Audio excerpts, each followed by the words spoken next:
ready to hear some noise tonight. You're just seconds away from Let's Go Blues Radio. No doubt about it, eh? You're listening to Kurt, Bill, and Jeff on Let's Go Blues Radio, the original St. Louis Blues hockey fan podcast. Take it away, boys. Come on, St. Louis hockey fans, stand up and cheer. The Blues are back strong. This is our year. It's the Blues' turn now. I'll write it and we'll do it live. Yeah, it's the Blues' turn now. With that Al McKenzie slap shot, you know we can't lose. We are St. Louis, the home of the Blues. Come on, St. Louis. Let's go Blues. Come on, St. Louis. Come on, St. Louis. Let's do that hockey. Come on, St. Louis. Let's go Blues. All over the hockey universe, the note is the news. Everybody's digging on the St. Louis Blues. Welcome to Season 7, Episode 19 of the original St. Louis Blues hockey podcast. That's right, the ones who started it all. Let's Go Blues Radio. We're live on Wednesday, October 30th, 2018. This is franchise episode number 152 all time. My name is Kurt Price, and I'm here with Bill Day and Jeff Ponder to interact with us or the show on social media. Follow us on Twitter, where most of our interaction takes place. You can do that at LGB Radio, at Kurt Price, at Billy Blue Note, and at JPonder94. You can follow us on Instagram at LGB Radio, and on Facebook, also again, LGB Radio. You can visit ours at letsgoblues.com or letsgobluesradio.com. Both work. We also have a number of other URLs that point to our show. Let's hope nobody comes along and wants to blackmail me into selling them one of the URLs that I currently own. It would be awful, wouldn't it? I mean, for someone to do such a thing. Right off the bat.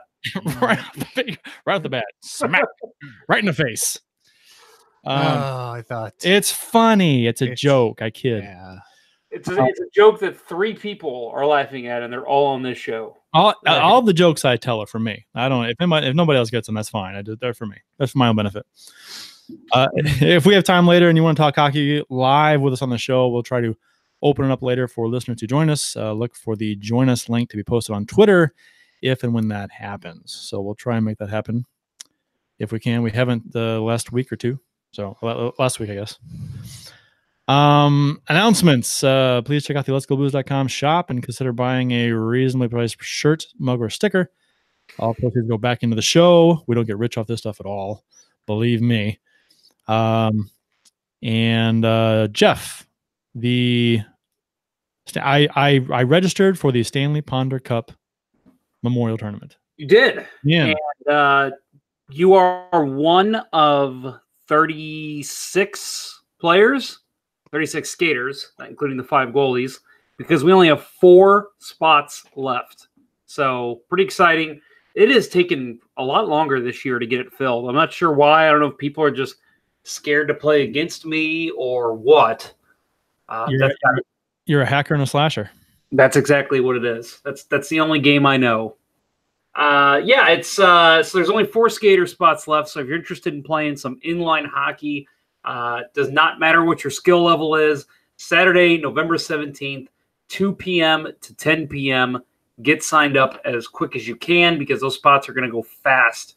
For those who don't know, if you've been living under a rock and not listening to my annoying rambles at the beginning of every single Let's Go Blues Radio, this benefits Be the Match Foundation and Leukemia and Lymphoma Society, and all proceeds go to those. And me, I pocket about 80% of it. So I do get rich off the Stanley Ponder Cup Memorial Tournament. It looks like it. Is he joking? Signups are open, as I said. dropinstl.com, 2018 SPM CT Tourney tab. And you can also join us if you're not a player. If you don't want to play, we've got plenty of raffle items going up. And all beer sales go to benefit as well. So at the very least, stop by Saturday, November 17th. Bid on some pretty cool items. And, get yourself a couple beers and enjoy some bad hockey. Why not? What else are you doing that night? Bill, how you doing, sir? I'm good. You're sporting the I'm sporting the Habs Winter Classic. That the game they played at Gillette against the Bruins and won. okay. PK Subban in honor of the Battle of the Subans on NBC Rivalry Night. Yeah. Well, no, Wednesday's rivalry night. This is That's right. This is just a right. game. This is just Battle of the Brothers. right. So Nashville's PK is currently winning 3-1. Yes. So if Malcolm Subban plays here on Thursday night, apparently the key is blocker high. Okay. Yeah. Oh, that 3 goals. That one shot was Yeah. that was 2 goals. That was a Hartman- fantastic shot. Yeah, Hartman and Yarncroke. Hartman in particular, I saw before I went to commercial break when we after scored. Oh my God. Yeah. You can't stop that. But Well, Bill can't. Don't say you. Bill will be able to stop it. Right. Bill, I meant when I said you, I meant me. Yes. I couldn't stop that one. Of course, Bill could. I do feel the need to correct you guys on something. Hmm? Just because I got to take my shots when I can. It is no longer Wednesday night rivalry. Mm. It is just Wednesday night hockey now. okay. Good. Well, That's good. better. That's better. It's- Yeah, I think they finally realized how awful that name was for the games they were showing. Right.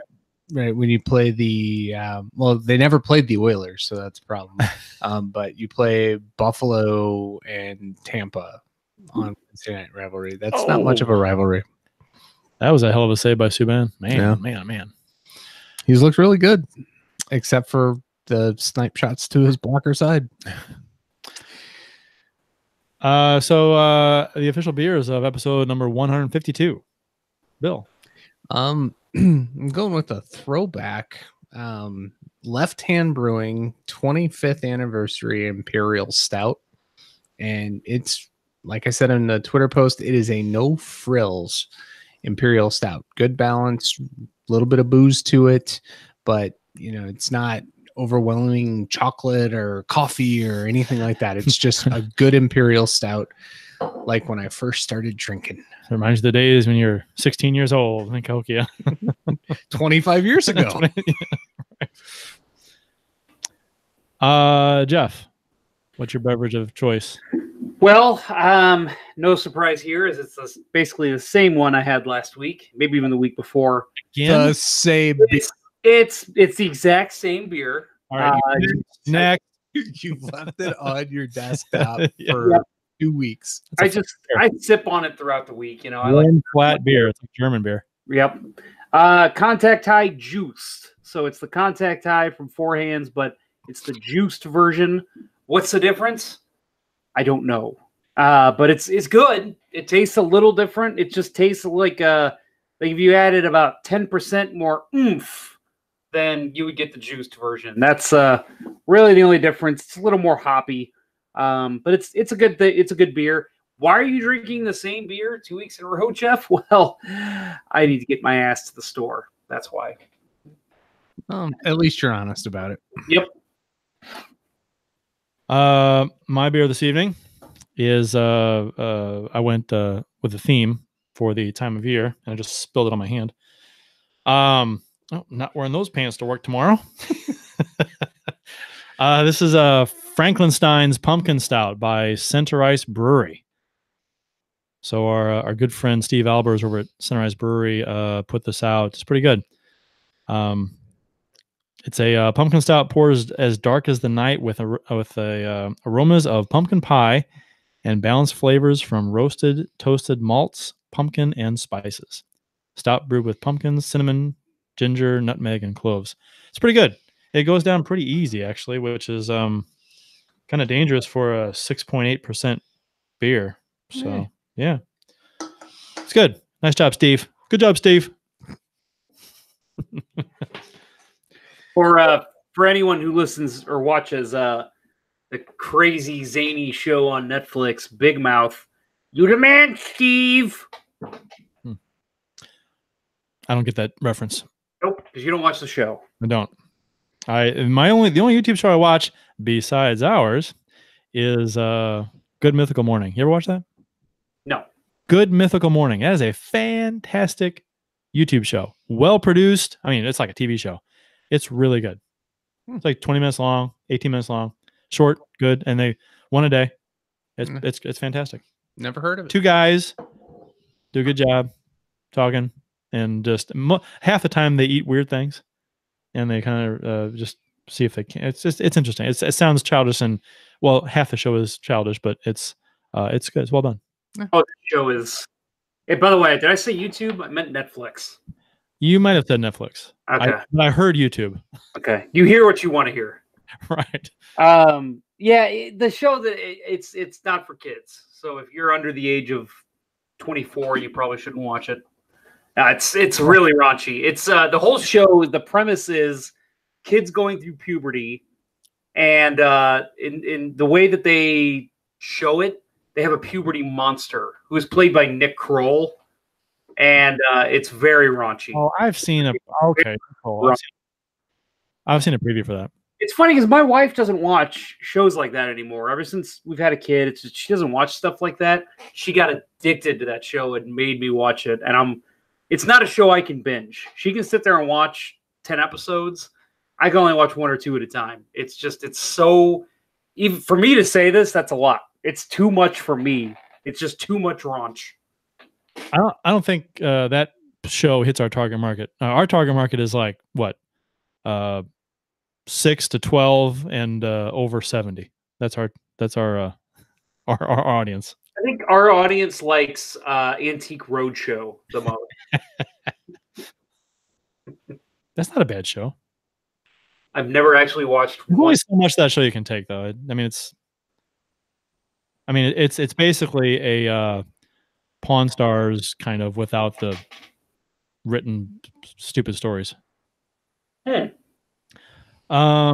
Light, sound, geometry, analog, electronics. What we're gonna say is LSAE, right? Said Bill always rocking the cool jerseys. Yeah, I'm running low on the collection these days. I'll go retro with my Brian Elliott jersey next week. Nice. Jeff had his on 2 weeks ago. Yeah, I had it displayed. So yeah, when LSGAE, he first said Jeff always rocking the cool jerseys. Then he said I meant Bill. I was excited because I thought he was talking about the jersey I have hanging up in the background here. That is one of my favorite jerseys to wear to games, the Pavel Dimitra Blues away jersey before they switched to the home whites being the away whites. It's beaut. She's a beauty. It's a beauty fish. That's the second week in a row I've used beauty fish. You have, son of a bitch. Yes. It works for me. I get the reference. Like I said, it works for myself and anybody else who gets it, but it's not really for, I don't know. Anyhow, today in Blues history, courtesy of the @STL Blues History Twitter account, October 30th, 2018. Speaking of which, happy Halloween, guys. It is, tomorrow. So, yes. Yeah. To celebrate Halloween, I know I told you guys before, my mom, so she's listening, thank you, Mom. She got me a spooky microphone to where if I say something like, "Let's go Blues," it replies with a spooky voice. How great is that? That is cutting edge technology. It truly is. That must have cost an arm and a leg. It cost at least $4. Okay. Or if you buy it at a Target, it'd be $24. At least, yes. Today in Blues history, 1994, October 30th, 1994. The first pro hockey game was played at Kiel Center. The Peoria Rivermen beat the Cincinnati Cyclones by the score of 7-2. Greg Pazlowski had the hat trick in the game. Blast from the past, that name. Pazlowski. Yeah, I'm always reminded of the famous call from Ken Wilson. Yeah, was that was the game tying goal? Monday Night Miracle. Monday Night Miracle. He stole from Vernon. From somebody's stick, and Vernon was out of position and beat him short side. Pazlowski! And they'll go crazy. Iconic. Today's date, 1987. The NHL named Barkley and Bob Plager co-captains for the 1988 All-Star Game, which was to be held in St. Louis that year. Which, behind me, if you can see it, I'm pointing to it. I have an ice bucket from the AllStar game that was in St. Louis. Because you need ice buckets at. I'm not sure why there's an ice bucket that exists with the, but there does with the logo on it. It's ice hockey. I thought we covered this earlier. I know it's ice hockey, but yeah, okay. I forgot about that. That makes sense. So, and we should be getting another AllStar game here. I'm going to say within the next 5 years. 5 years. Yeah. 28 years. We'll get one. Bettman will come back again next year. Oh, okay. After phase 3 or whatever it is finished. And okay. Well, you guys can have AllStar game in 2022 or whatever it is. He'll come back next year with the hand held out a little further. Right. Come on, Tommy. Yeah. Zip. What I'm looking for here. Well, of course. Little grease for the wheels. I shouldn't try to do any kind of impersonation. See, I thought you were gonna go polish the knob route. Here, let's go in the elevator.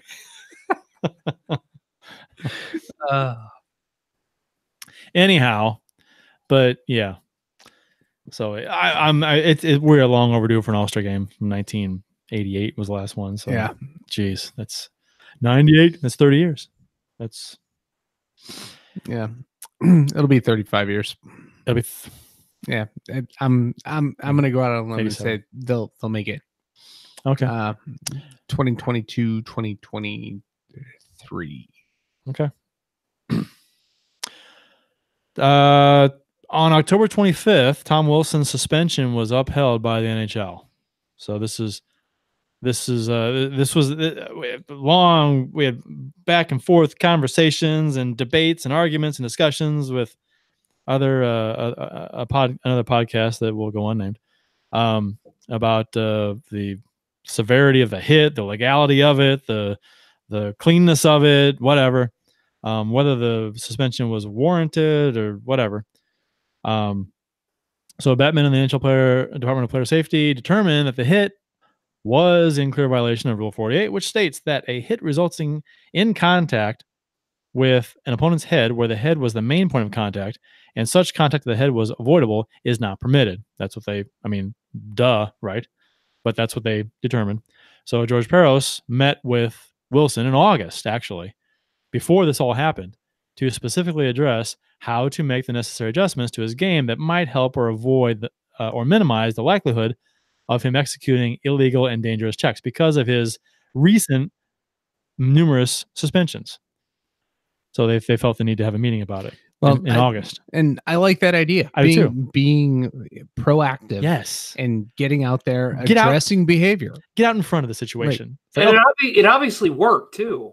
Yeah, which well, and that's the thing. I think, it ultimately is going to speak to, is he a player that can be rehabilitated? And this is why I think that this suspension the length of the suspension is totally appropriate. You take those steps to remediate a behavior and he immediately goes against what you've talked about. In the preseason, nonetheless. Yeah. Second year in a row that he's had multiple questionable hits against a non-conference team. Right. I know. And against a nobody. Right. And it's absolutely the right thing for the NHL to have done. And to me, all the more reason why 20 games is the right number. Gary Bettman said, in my judgment, a 20-game regular season suspension assessed to Mr. Wilson reflects and accounts for appropriately the unique combination of factors involved in this case, including the gravity of the offense, Mr. Wilson's prior disciplinary record, particularly within a relatively short period of time in which it was amassed, the multiple warnings and guidance, which we just touched on, he has received from the Department of Player Safety, and the seriousness of the injury. So when you weigh all that stuff in, it just makes complete fucking sense of the of why the suspension was handed out the way it was and the length of it and everything. So I'm not going to mention any names, but their initials are Jamie Rivers that we disagreed with. And so, that I mean, Wilson will now have a second appeal that will be heard by a neutral arbitrator tomorrow on Wednesday. Wilson will remain suspended until the arbitrator issues a ruling, and it is possible he will have served most, if not all, of his suspension before the ruling is complete. So, circa Dennis Weidman.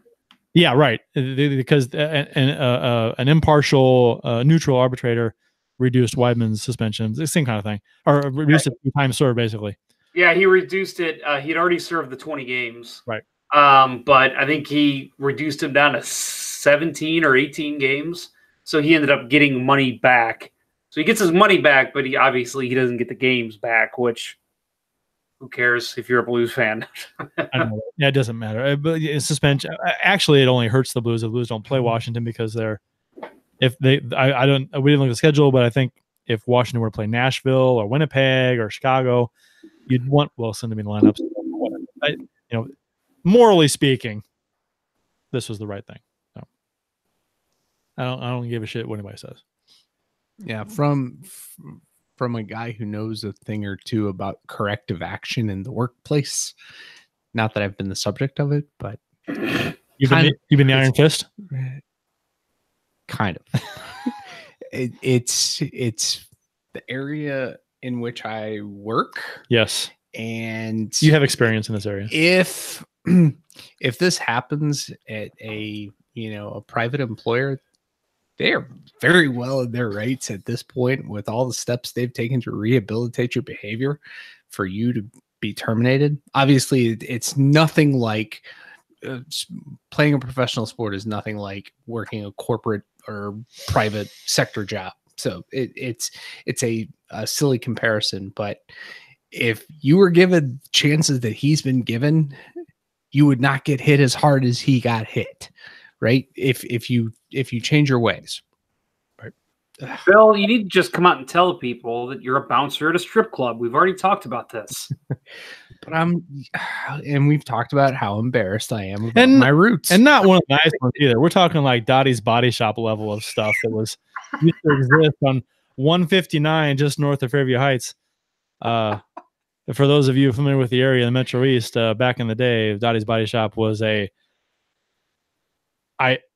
was a souped up trailer of a strip club is what it was. Not that I ever went inside, but I drove by all the time, and that's what it looked like. It looked like a manufactured home. Right. And wasn't it operated by the mother of the mayor of one of the local municipalities, or the chief of police of one of the local municipalities? That's what I always heard. I was not aware. Yeah, it no longer exists. I think they had a pool in the back, which was interesting. Say no more. I'm sure it was used plenty.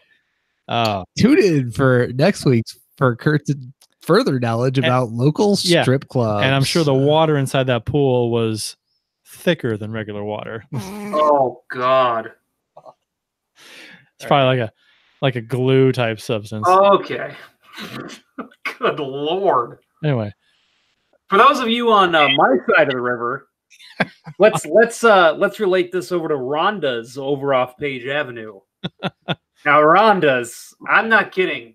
The one time I've been in there, I kid you not, 2 of the strippers in there, bullet wounds. Oh, really? Very visible bullet wounds. So when you walked in barefoot, did your feet stick to the carpet when you were just walking? Like grab? No? No comment. Did you have residue between your toes? Yeah, they have a Japanese rule where you have to take your shoes off at the door. Oh, Jesus Christ. The show's been just derailed. Oh, look, our YouTube listeners have gone to 0. No, they've gone up like 400. It's great. They're talking. Okay. So started the 7-game homestand against Columbus the other night. So I think a lot of people were taking the stance, the opinion that this may be Yeo's last stand, with depending on how the team does. So depending on how this team does during this massive 7-game homestand, will he make it out of this homestand? Especially after the Columbus game. That was the talk, especially. Yeah, so set the stage for coming back. So you have the surprise win in Toronto. Hopes get up. You've got the lead going into the third in Winnipeg, and you just shit the bed. Massive collapse, and losing overtime. Now, the optimist says, and we all know who the optimists are. But the optimists say, hey, you got 3 out of 4 points in Toronto, Winnipeg. It's fantastic. That sounds pretty good. But the way you got that 1 point was pretty shitty. So you left you didn't gain a point, you lost a point. You lost a point. Yeah, like we said, I've said on Twitter a few times since that Winnipeg game, but like you don't go saying, hey, at least we got a point in that kind of a game. Right. You save that kind of conversation for a game where you're trailing by 2, make it overtime and lose. Then you say, hey, we got a point. That's fantastic because we're trailing in the third period. You don't say that when you were up by 2 in the third. Right. And lost the game in overtime. Right. Any self-respecting Blues fans who lived through the 2002 to 2011 era where going into the third period against Detroit, you knew you were only getting 1 point regardless of what the lead was. Yeah, no kidding. Right. Any of us that lived through that can that was so painful. Understand. You have to be you can't be a cockeyed optimist and be glass half full to give up points in those games, right? It's always painful. You knew Datsuk was going to score, or Zetterberg, late or too. Lidstrom, Late, 13 seconds or less. Yeah, right. Yeah. I seem to recall Henrik Zetterberg walking Barrett Jackman about 18 times to score a third period goal in that The 2 Calder Trophy finalists that Jackman won. Zetterberg was angry that Chris Pronger and Al McKinnis gave Jackman his Rookie of the Year award. Yeah, and I mean, in Jackman's defense, he did play really well, and he hurt his shoulder at the end of that season, and was never the it same. was never the same. So who knows how his career would have. Yeah, no kidding. Who knows how his career would have went after that because he couldn't really hit as effectively after that. So. So the first game, after the Winnipeg game, so the game against Columbus after the debacle that was the blown third period and the overtime loss, this game started off great, up 2-0 early on, feeling good, looking great. Tarasenko scores in the power play at 4:26. Schwartz adds one about 8 minutes later off a horrible turnover. Yeah. You're thinking the right guys are getting the goals. Right, exactly. Schwartz is on. Tarasenko scored. Great, get him going. Schwartz has scored. Hey, great, get him going. Fantastic. Your best players have to be your best players. All that bullshit. But so and with Columbus coming off poor showings versus Arizona and Chicago, both 4-1 losses, and they're in the hole 2-0 right off the bat. And we came off 3 out of 4 points against Toronto and Winnipeg. It's like, okay, this is the way this game should be going, right?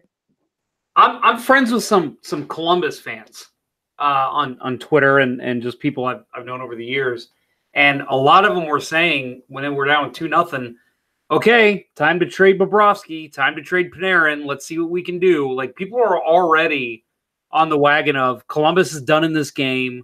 Let's start talking about this team's future. These guys are free agents. Let's unload them. And I mean, I didn't say it, but I'm thinking when I'm reading these tweets and seeing these people on Facebook, I'm thinking, third period's not here yet, guys. Well, I get the whole anxiousness to trade Panarin since he's not going to stay there.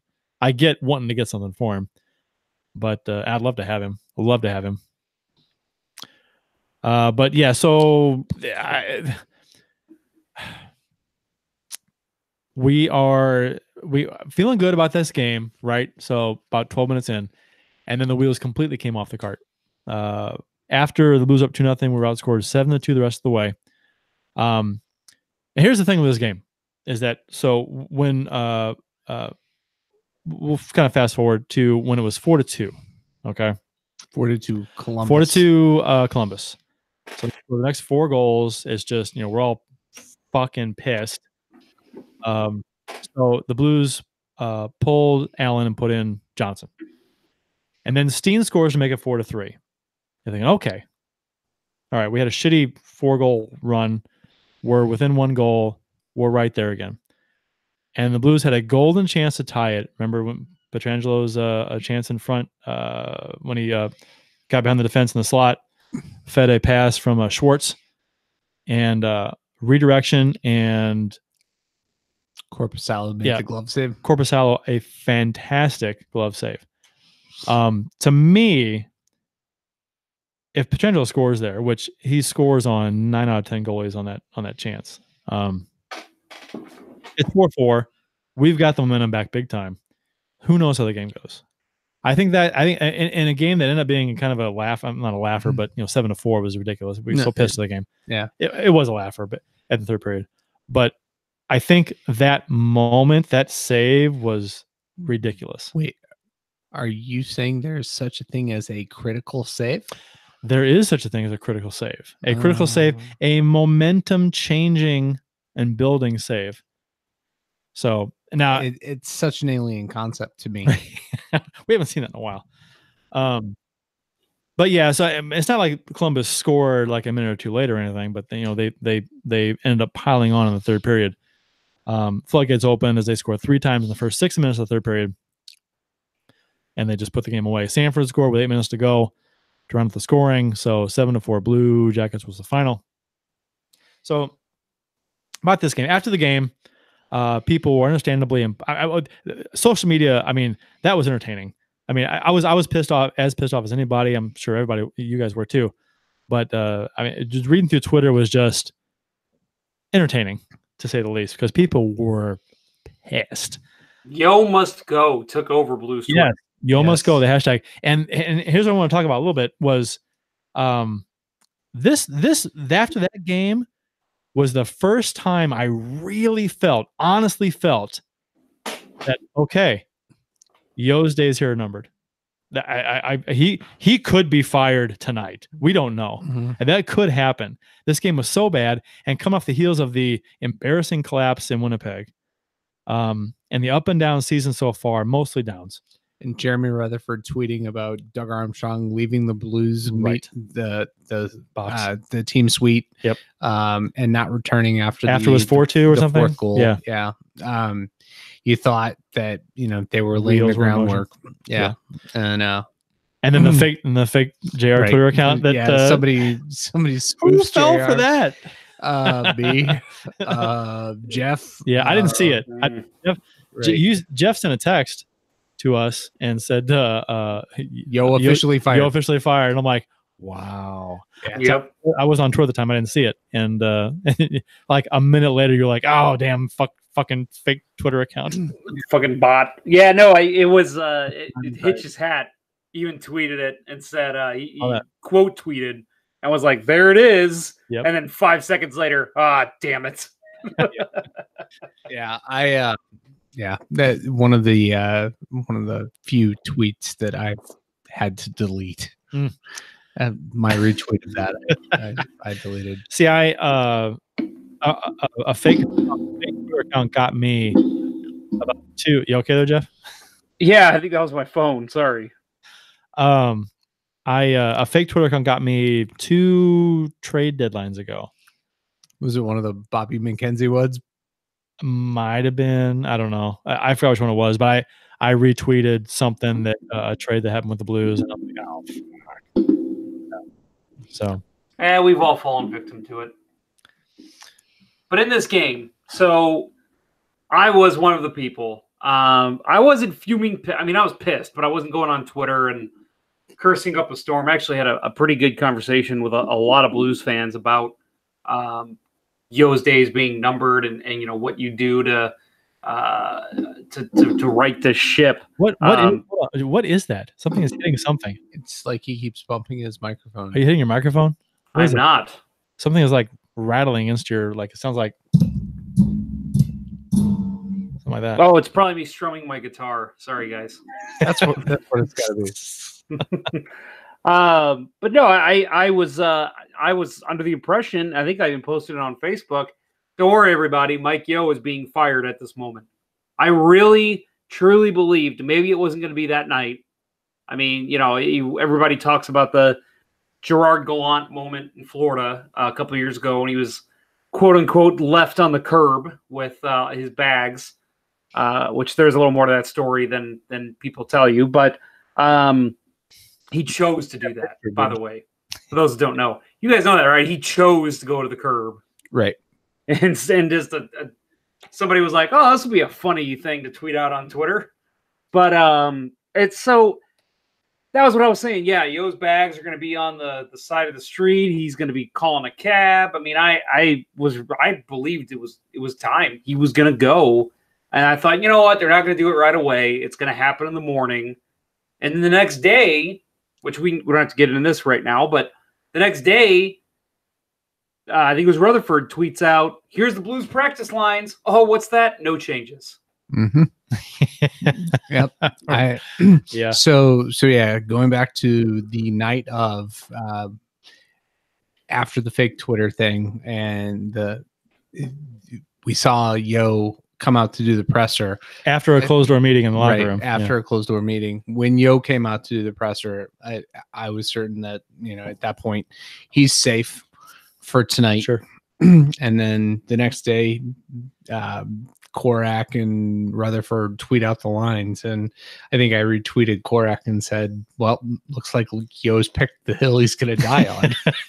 Because there were absolutely no changes.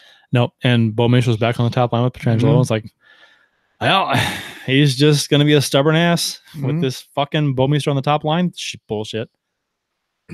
It's truly amazing to me. We said it last week. How does Doug Armstrong, who I know he was the one that signed Bowmeister to that contract, how does he look at those lines and say, "Yeah, that's the best we can put out there"? Absolutely not. Any hockey mind will tell you Bowmeister is not a top pairing. You ask any single person, any other coach in the NHL, where does Jay Bowmeister fall into your pairings? None of them would say the top pairing. No. Not even the damn Ottawa Senators. Guy Bensing tweeted the show and said that I get to listen to you guys tonight. So Hey there, Guy. Guy is listening in from Hawaii. Actually, he was actually in the YouTube chat too, I think. And he said, "I'm not seeing you on YouTube." This was before the show started. It's because we say we're going to start at 9. A relevant social media update. Right. We start at 9, but we actually started about 9:20 every episode. Yeah, it's I mean, we usually sit down at 9 o'clock. Right. We have to type out hashtags and all kinds pictures of beers. Yeah. It takes a long time. Yep. You don't know what it's like to run a podcast. Yeah. Oh, life is tough. Says the guy who does the least work on the show. Just shows up with his beer and his yogurt covered pretzels. Now donuts tonight. Donuts. Bill has donuts as a pairing for his Imperial Stout. I've got Mrs. Fields chocolate chip cookie popcorn, which sounds really good. It's not as good as it sounds. Yeah, it's popcorn. Yeah, popcorn doesn't really translate well into other junk foods. What I found. Chocolate covered popcorn is fantastic. Yeah, but you go to try to mix cookies and they don't. There's not enough cookie bits. It's just I don't taste the cookie. Anyhow, so Yeo did not get fired. Surprise. Yeah, and I was so I want to ask you guys, assuming they were to replace Yeo with a capable coach, assuming that was an option. I'm not going to name names or whatever. A capable guy. Might have been better, might have been worse. We don't know. Should Mike Yeo have been fired after this game? Yes. 100%. Thank you. I agree. I was, like I said, I was shocked. I didn't think they were going to fire him that night. I thought the next day we would have heard Mike Yeo is cleaning out his desk. They've named Craig Berube an interim coach till they find his replacement. Blah blah blah blah blah. I was waiting for that, and it just never happened. And again, when the tweet came out, Jay Bowmeister top pairing with Petrangelo, and honestly, at this point, Petrangelo being on the top pairing. Right. I mean, it was like Yeah. I know. Oh my God! It's Was last night a dream? Did that not happen? It's like Yeo's trolling Blues Nation. Like, oh, fuck you guys. Bowmeister and Petrangelo, top line, suck it. Like, no. I'm the coach. I called the Carey. I tweeted this out on Twitter. I don't know why Yeo. I'm not saying he has one, but I don't know why he would have a long leash. What has he ever won or accomplished? Has he won a cup in the past as a head coach? No. Has he ever won a division in the past as a head coach? No. Has he ever fucking finished in higher than 4th place in the Central? No. Has he ever finished with home ice advantage in a playoff series? No. I don't understand based on the way it's going. I mean, granted, the Hawks game we'll get to was a much better effort, but up until this point, it's like, why are we holding on to this guy? What has he ever won to give someone the confidence, Armstrong, I guess, and that he is going to be the guy? Coming off last season was awful in terms of what we expected. And the start to this season, awful. After all the moves in the offseason, it's just got to be better. And after this game, I'm like, why? If he doesn't get fired for this game, when the fuck do you fire him? When? The closest comparison I can make, and it's probably just the easiest for Blues fans, is the Mike Matheny. Mike Matheny was under the microscope since La Russa's time here and winning the World Series in 2011. And people would ask the same question: what has Mike Matheny done? Well, Mike Matheny, as much as I hate to admit it, because I was not a fan either, he did get him to the playoffs. He got him to the World Series. He did a lot of things in his first few years that did kind of warrant, okay, you know what? He has proven that he can at least lead a team into the playoffs and get them there and have them compete.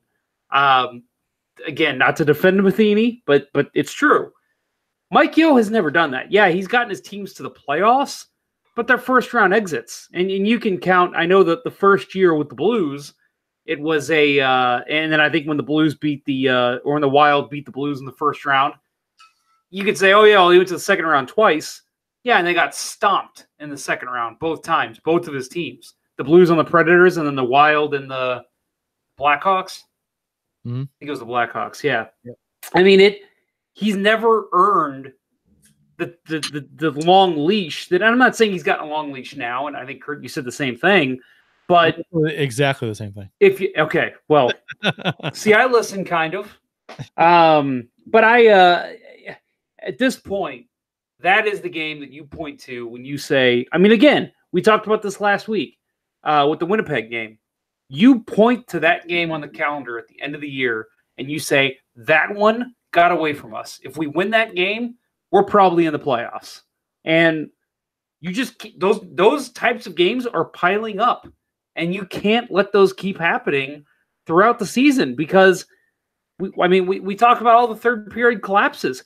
If they win all those games and we go and look and we open up our crystal ball and look in April where the Blues finish in the standings, if they finish in 9th, 3 points out, 4 points out, it's those games that are the reason they're not in the playoffs. I have a new beer cracked open. You want to hear about it? Please tell me. I'm on the edge of my seat. It is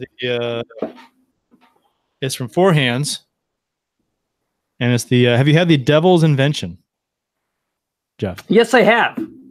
Very dark. It is dark and it's very coffee-y. Yeah, I like it. And I know why Bill likes it now. It's very good. It is good. It's good. It's a coffee stout. It's so weird that I don't like coffee. But I do enjoy a good coffee stout. Isn't that weird? Well, what's weird is that you don't like coffee. It's with the combination of the two is weird. I don't like burned water. I don't like it. It's just not my. What about Buzz Beer? Buzz Beer? Buzz Beer. Come on, you guys know where that's from, right? Buzz. Oh, wait, Buzz Beer. Buzz. What is that from? I don't know. Sounds familiar. It's a reference lost on me. I was thinking Simpsons. That's Duff Beer. Right. Nope, that's Duff. Yeah. Buzz Beer is the beer they created on The Drew Carey Show. That's right. God, a show you never see on syndication. No. Why is that? And you know what? Everybody watched that fucking show. Every time I bring that show up with anybody, they're like, "Oh, I love that show." There's got to be some kind of a legal or money thing. It's all about money always, but maybe it's like really expensive or something to syndicate. I don't. It's weird. Maybe the actors demand they like sign a contract. They get a shit ton of money for syndicated shows, and they don't do it anymore. I don't know. Maybe it's expensive. It's got to be expensive because people would watch it, especially with him on The Price is Right. He's still relevant. Oh yeah. Well, and then in Ryan Stiles, he's still on. I think they still do the Whose Lines It Anyway show. People still watch that. That was a good show. Great show. Yeah. Apparently, it's still a good show if you know where to find it. I think it was on Channel 11. What is that called now? The W or the CW? CW. Yeah. It's been the CW for like 15 years. Well, I stream. I'm above you guys. Oh, sorry. I don't watch that cable crap. CW is not cable. Whatever it is.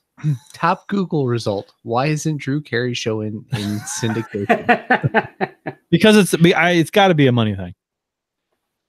So you looked it up and you let us know. I'm reading. I'm conducting my research as we speak. Okay. Well, we'll move this on. has been 1990s hour on Let's Go Blues Radio. So after that, Yeo's still the head coach. So the Blues and the Hawks the other night. So I think a lot of people were approaching this game as a game this team absolutely had to win. It sounds weird to say at this point in the season, but there comes a point in the season where you have to start saying it's no longer early in the season. I mean, we're 10 games in now. What is it?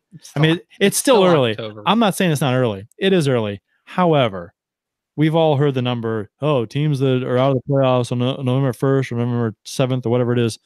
80% of those teams don't make the playoffs. So, it's still early, but it's not. There is a need to get moving with consistency with this team. It doesn't sound like a lot, but you're basically about 12% into the season. Yeah, an eighth of the way. About an eighth of the way, yeah. Yeah, about an eighth. That's something that's a chunk, again, that's a chunk of games that you can look at and say, if we had a winning streak in that time, that's 10 points that we didn't have. And you know what? It's not like we're in the middle of the division, just kind of struggling in the middle. We're in fucking last place. We got to jump over a lot of teams. So the sooner we get moving with this, the sooner the schedule gets harder. I think people tend to forget about that kind of thing too. Is that we've got a lot of days off right now. We're going to be playing a lot of games in a lot of days, and it gets tougher, especially the last 7 to 10 games of the season. It's like crazy, all compacted into the same into a short amount of time. So it'd be nice if we didn't have to win 6 out of the last 7 games to guarantee a playoff spot when we're playing them in 10 or 11 days. Well, and then the annoying part too is when you look at the full Western Conference standings, the Pacific Division has kind of gotten off to a slow start. So you say, okay, again, we're probably going to see 5 teams out of the Central, good chance. So if the Blues get off to even a 500 start, you're saying, okay, well, they got a good chance to at least make a wild card spot.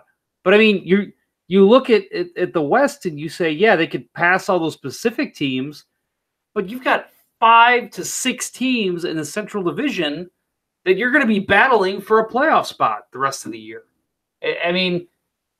There's nothing you can do at that point. It doesn't matter how much better you are in the Pacific Division. If you finish 6th in the Central and 8th in the West, you're still not going to make the playoffs. We have 9. We're in 7th in the Central, last place, 9 points. We are 7 points out of first. Did Nashville? Is the game over? They won. They won. They won 3-1. So is it what they did? No, it's not. So we're 9 points. They have twice as many points as we do out of first. So now, granted, a lot of us picked us on this show picked the Blues to finish 3rd in the division behind Nashville and Winnipeg. So right now, 3rd place is 15 points. So we're 6 points out of where we thought they'd be. Thought they'd finish. So, and it's disappointing when Chicago is right there too at 15 points because they were supposed to be terrible, and they're playing much better than expected. But so we went into this game thinking that okay, this is kind of a must win against Chicago, who we've lost twice to in overtime before. Third game against Chicago already this season, which is weird, but okay. So we just can't keep blowing games and playing like ass, especially division games. And even if they were to beat Chicago but not play well in doing so, like if they won in overtime, playing kind of crappy hockey, but they still won, I think even if they were to win that way, I think fans would have been frustrated by that. I would have been frustrated by that because it's like, this team should be better than that. So, but that didn't happen this game. So well, and like you said, Kurt, I mean, these are divisional games going into the start of the season. Typically, the Blues are seeing a West Coast swing. They see a couple of the Eastern teams. They don't see this many divisional games to start the year. So when the schedule came out and it showed Chicago 3 times in the first month, Winnipeg 2 times in the first month, you say, all right, well, that means that no matter what, I don't care what roster turnover they have got to get off to a big start. And they just haven't. They've fallen on their faces, and you can't lose these divisional games. So, yeah, I hate the term must-win game, but if you're going to have that label this early in the season, this was the game. Yeah, I mean, it's obviously it's not a must-win game, but the Blues needed to win this game. They needed to win it, and like I said, they needed to win it impressively or while playing well.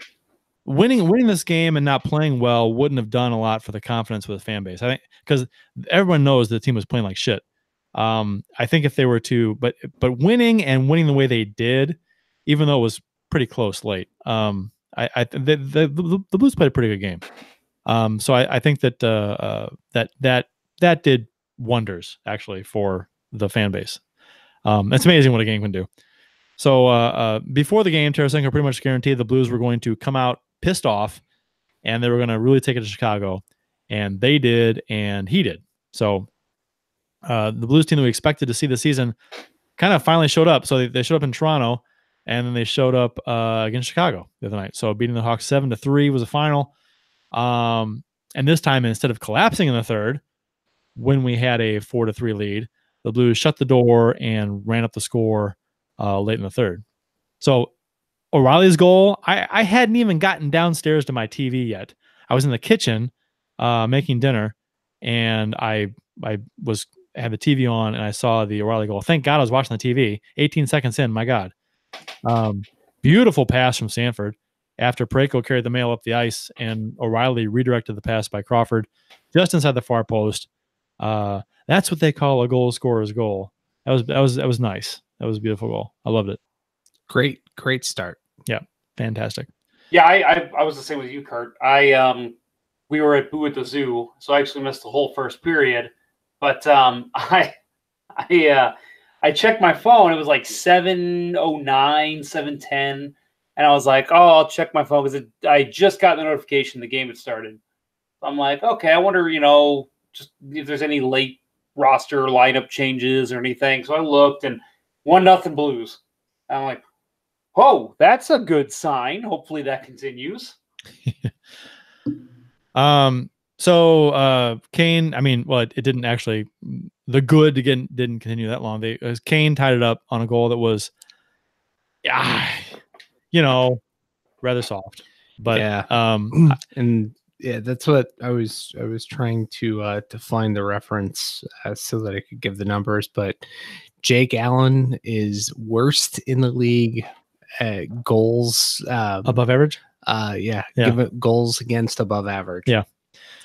And after the last 2 games, yeah, it's the defense, Bill. Yes, it's the defense. All the defense. So all of it, all the defense, every single time, it's the defense. Jake Allen is the savior. That Columbus game, it's hard to really pin on anyone. I thought the whole team looked like shit. Oh yeah, and I think we can all agree. But yeah, with this game, I mean, and again, we'll probably get into the other goals here in a minute. Every goal Jake Allen gave up, to me, was Jake Allen's fault. Awful. Just awful. Not on his angles. Showing too much net. Yeah. Way too deep in net. Way too deep. Just awful. Every single shot that he gave in that beat him, all on him. So Blues go up 2-1, and I don't have the who scored the second goal. I don't have it here for some reason. Anyway, so Blues go up 2-1, and I want to talk Zach Sanford. Sanford, okay. So who has been good. I love Zach Sanford. Yeah, at this, somebody tweeted the other night, forget who it was, or otherwise I'd give the attribution, but tweeted that if this is who Sanford is, we won the Shattenkirk trade. Yeah, I was just on the way home from work today. I was thinking, I talk about Sanford on the show tonight. And I'm thinking, you know what? My God, if he keeps rolling like this, we won the Shattenkirk's a healthy scratch in New York. Yeah, no, I'm liking this. And when we first got Sanford and he played a handful of games, I remember thinking, I like this guy. He can play. I like his game a lot. Yeah, I do too. Yeah. He gets chances. Yeah. Go back to the Toronto game where he found that soft spot. Perron hit him with a pass. Yeah. Just perfect heel toe wrister. Oh, the second goal in this game was the beautiful Perron, who everyone in the Western thought he was going to shoot, and he does his little dipsy do handle, stick handle, and just feeds it over to Sanford, and it's just a tap in. Yeah, it's beautiful. Yeah, and that right there is a perfect use of Perron. His hands are great. Yeah, and he's matured. He has. I have not. Has he taken a single offensive zone penalty this season? I want to say I remember one. One? Is it one? Yeah, first game maybe, I think. Yeah, I think so. All right. Yeah. Damn it, I was going to say no. But that's, even if that's the case, he's taken one. He's improved. Right. No, that's a good point. Usually he's good for one every few games. He's yeah, and you mentioned it, that this is the game that David Perron needs to play. And I mean, shit, I said that back in the Backus, Oshie, Perron top line days, that if he just passed the puck more, because he's got such smooth hands and every pass is crisp, and the puck never flips up when he passes it. If he would just learn that I'm a good passer, he'd be a hell of a hockey player. And I think maybe in Las Vegas last year, he learned that and realized, I just need to feed my teammates when they're open, and we're going to score every time. And we're seeing that this year. LSGAE on YouTube chat says, good line, always liked Perron. He seems to love the game and is a hockey player. And also said that he has a scrappy edge too, which I've always liked about Perron. Kind of a scrappy, kind of a skirts the line between dirty player on the net sometimes, right. Cheap shots. Right. He's no Lapierre, right? He's he's not that. He's just, but he'll get under your skin. He picks his moments. Right. Yeah. But I haven't seen that this year from him too much. Right. So. And he's skilled. Yes. He uses his skill. Yeah. And this second line, if that's what we're calling it, the O'Reilly, Sanford, Perron line, keep it together. I mean, they look good. It's beautiful. Yep, it's working right now. And more on Sanford. You guys had mentioned we won that trade, and did we win that trade? And it's like, think about it. First of all, Shattenkirk signed elsewhere in the offseason. Now he's a damn healthy scratch. The Blues probably did win that trade. Overpaid healthy scratch. Yep. Yeah. So I guess at the time it was painful because it was like waving the white flag. Yeah. And we got a lot out of him. I mean, not defensively. Right. Defensively, right. It was over his career. He was a known liability on defense, but he made up for it in the offensive zone big time. So there's that. But I guess I haven't looked at his numbers, but I guess he's not so much this year. So another huge feather in the cap with Doug Armstrong at this point, right? Another shrewd move. Yeah, I guess so. Yeah, it's just the coaching decisions. Yeah, well, apparently he tried to trade him for like 2 years. Yeah, well, right, and he totally screwed the pooch the year before when he had more value and could have gotten Drouin, but Drouin shit in the bed in Montreal. So. Yeah, but you know what? We've there's something to be said to our environment and just being on the wrong team for your type of player. You see that all the time. A player has a fantastic run in one city, leaves as a free agent, goes somewhere else, and he's shit. I was like, what happened? It's like Elliott. And he was shit, but he was just not near as good as he was here. And it's like, it worked here with Elliott. It didn't work elsewhere. So, and with Shattenkirk, I think he just lended himself well into a system in St. Louis where he played on a defensive scheme, which worked for him because he was always with a defensive defenseman. So he could skate up, move the puck, not worry about, hey, we're going to have forwards back checking. But here, I mean, with New York Rangers, they're a shit show. And it's showing with Shattenkirk out there on the top pairing to start the year. So I wanted to talk about the Anisimov goal that tied the game at 2 late in the first with 1:10 to go, because this one got a lot of talk. It was the one with Pietrangelo turned the puck over all on the boards. So these are the kinds of goals, to me, that have kind of defined Jake Allen in a nutshell. So, okay, yes, Pietrangelo turns the puck over on the boards, not a good turnover. Trying to move the puck out of the zone. And so the Allen fans out there, after the goal goes in, they're jumping, screaming, see, that's the problem. They're like Mark Pryor yelling fan interference after Steve Bartman interferes with Moises Alou. So because Pietrangelo turned the puck over, because there was a poor play defensively, that that excuses Allen from all responsibility on that goal, which I think is bullshit. No fucking way. It was a bad turnover, but the Blues still had 2 guys back. And again, Allen wasn't challenging the shooter on a wrist shot from the faceoff dot. That's where I went back and looked at the replay. He shot it from the faceoff dot, and Allen's not challenging. He's not at the top of his crease like he should be. His left skate is against the left goal post. Yep. On a shot that he knows coming from the faceoff dot. The Blackhawks forward to Allen's right is covered. The pass is not going to him. If it does, good, because he's covered. Allen should be taking the shooter anyway. That's his job, his responsibility. Take the shooter. Let the defense take the winger, because we had 2 guys back. Yeah, both on that play. I'm watching it right now. On that play, both Allen and Petro overplay Kane. Kane's got the puck along the boards in his stick handling, and Allen stays way too deep in his net because he knows Kane's likely to shoot the puck. But Petro, instead of covering and cutting off the pass from the slot, tries to come back and put a stick in the lane, but moves 5 feet and gives the lane to Kane to pass it to Anisimov. And Allen, as you said, is back skating against the post. That can't happen. Yeah, I replayed it. I paused it when the shot was being let go, and Allen's left skate is against the post. So, and I'm like, he's not anticipating at all. He's too worried about Kane.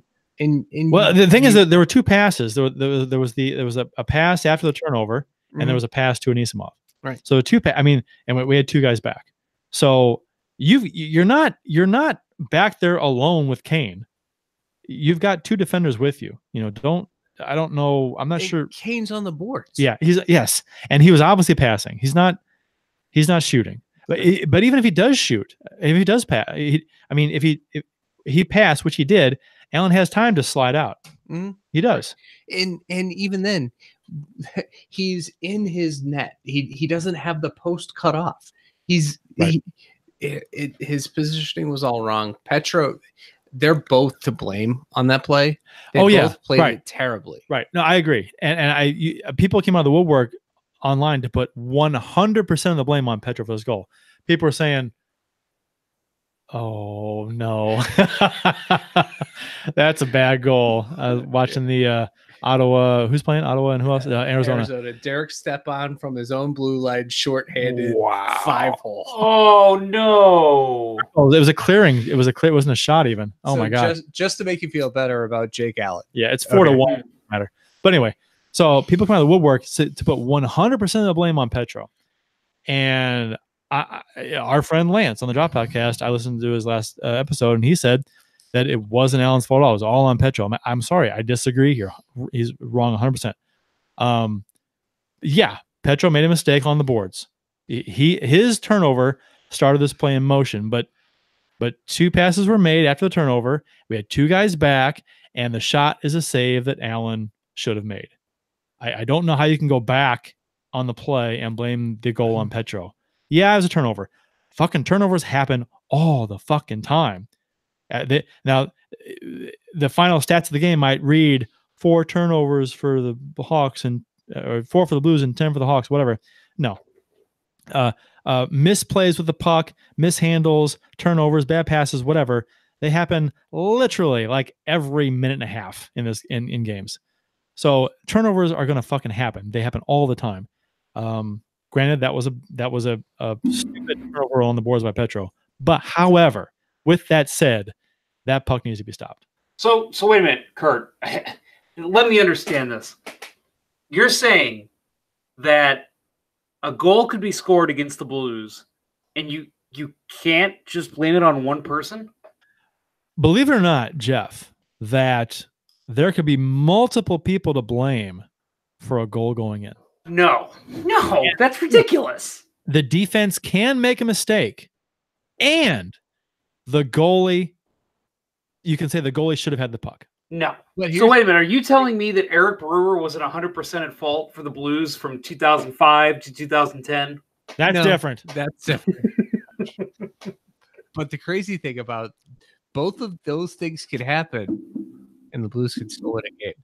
Right, exactly. And I'm just I wanted to talk about this goal in particular because it was talked about online a lot, and on some podcasts, and I wanted to address it on ours because I wanted to talk about it intelligently, all-encompassingly, to cover all aspects of this play, and not be weird about it and just try and blame one single aspect of this goal on one person.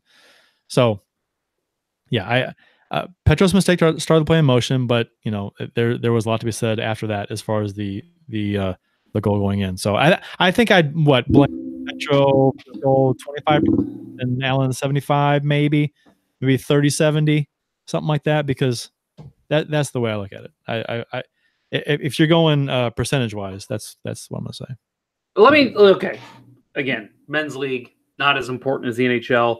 There was a play recently, one of my ice games, where I did turn the puck over. I turned it over in the neutral zone. Guy skated in on a one-on-one with my defender, my defense partner. Took a shot, beat the goalie clean. I skated back, and I'm, shaking my head. Sorry, buddy, that was on me. That was all me. And he just goes, "No, it wasn't. I should have made that save." There you go. He's like, that was a straight one-on-one shot. I should have had it.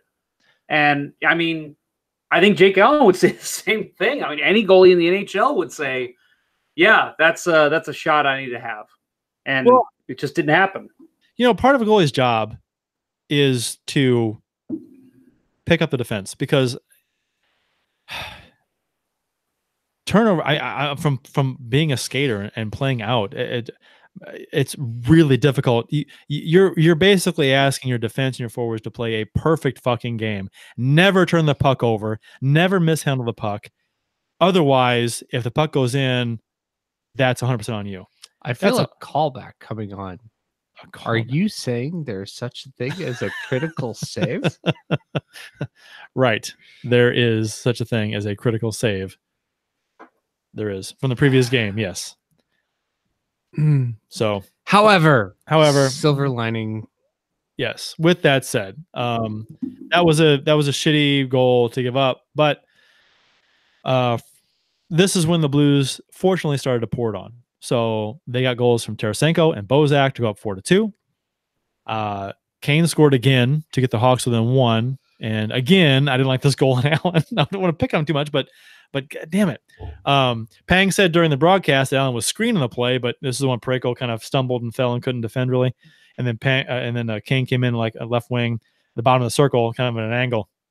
and beat Allen near post, which Shouldn't happen. thank you, Bill. Being a goalie, I was gonna say that, Bill, being a goalie, if you get beaten near post from a bad angle, who's that on? Your goalie coach.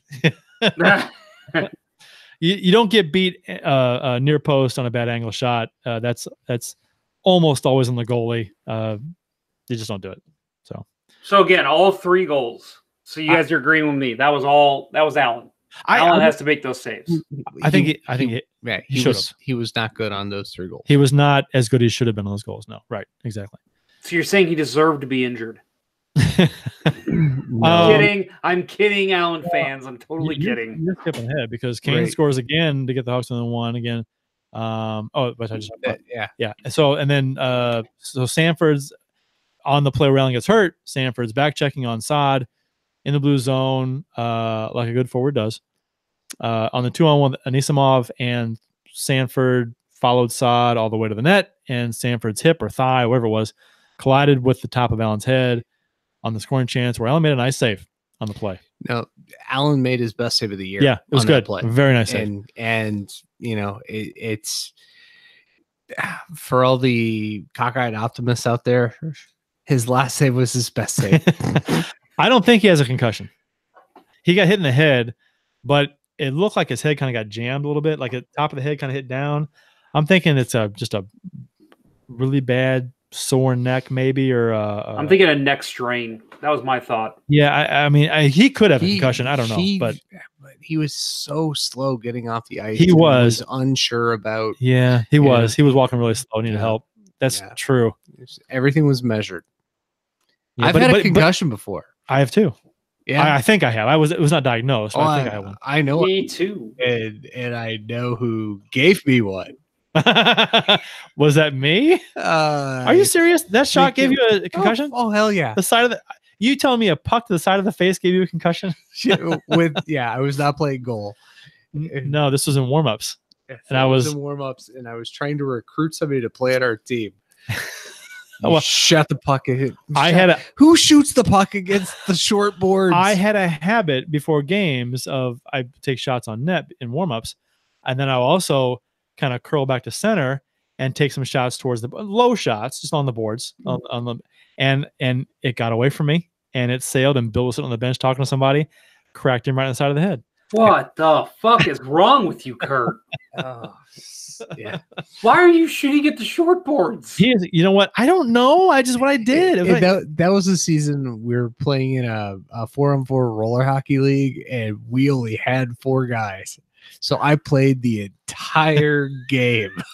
Yeah, it's a concussion. But because I was stupid. But someone in the front office was kind enough to bring you on a bag of ice and look after you kind of extra kindly, like. Oh, the drunk bartender. That was so bad. The drunk bartender who was trying to play nurse, play hospital. Oh god, that was so bad. So bad. Bad memories. I enjoyed it. I'm glad somebody did. So then Allen gets hurt. It's helped off, and Johnson has to come in. And so this and Johnson played fine. They didn't score on him, but this game was close. Under 5 minutes to go, it was 4-3 Blues. Yeah. So I think people see the final score and think 7-3. I was a laugher. Under 5 minutes going in the third period, it was a 4-3 lead, and we were hanging on. Oh, not hanging on, but we were up by 1. It's not like I will say I think they played pretty well with the lead. I do too. The best we've seen them play all year with the lead. Right. And I don't know how you can measure it, but it seemed like they played better with Chad Johnson in there. And I don't know if that's hey, we got a cold goalie, we got to play better for him, or we have a backup who's not been good so far, we got to play better for him. What it was. Someone made a comment today on Twitter. I think it was today. Maybe it was yesterday.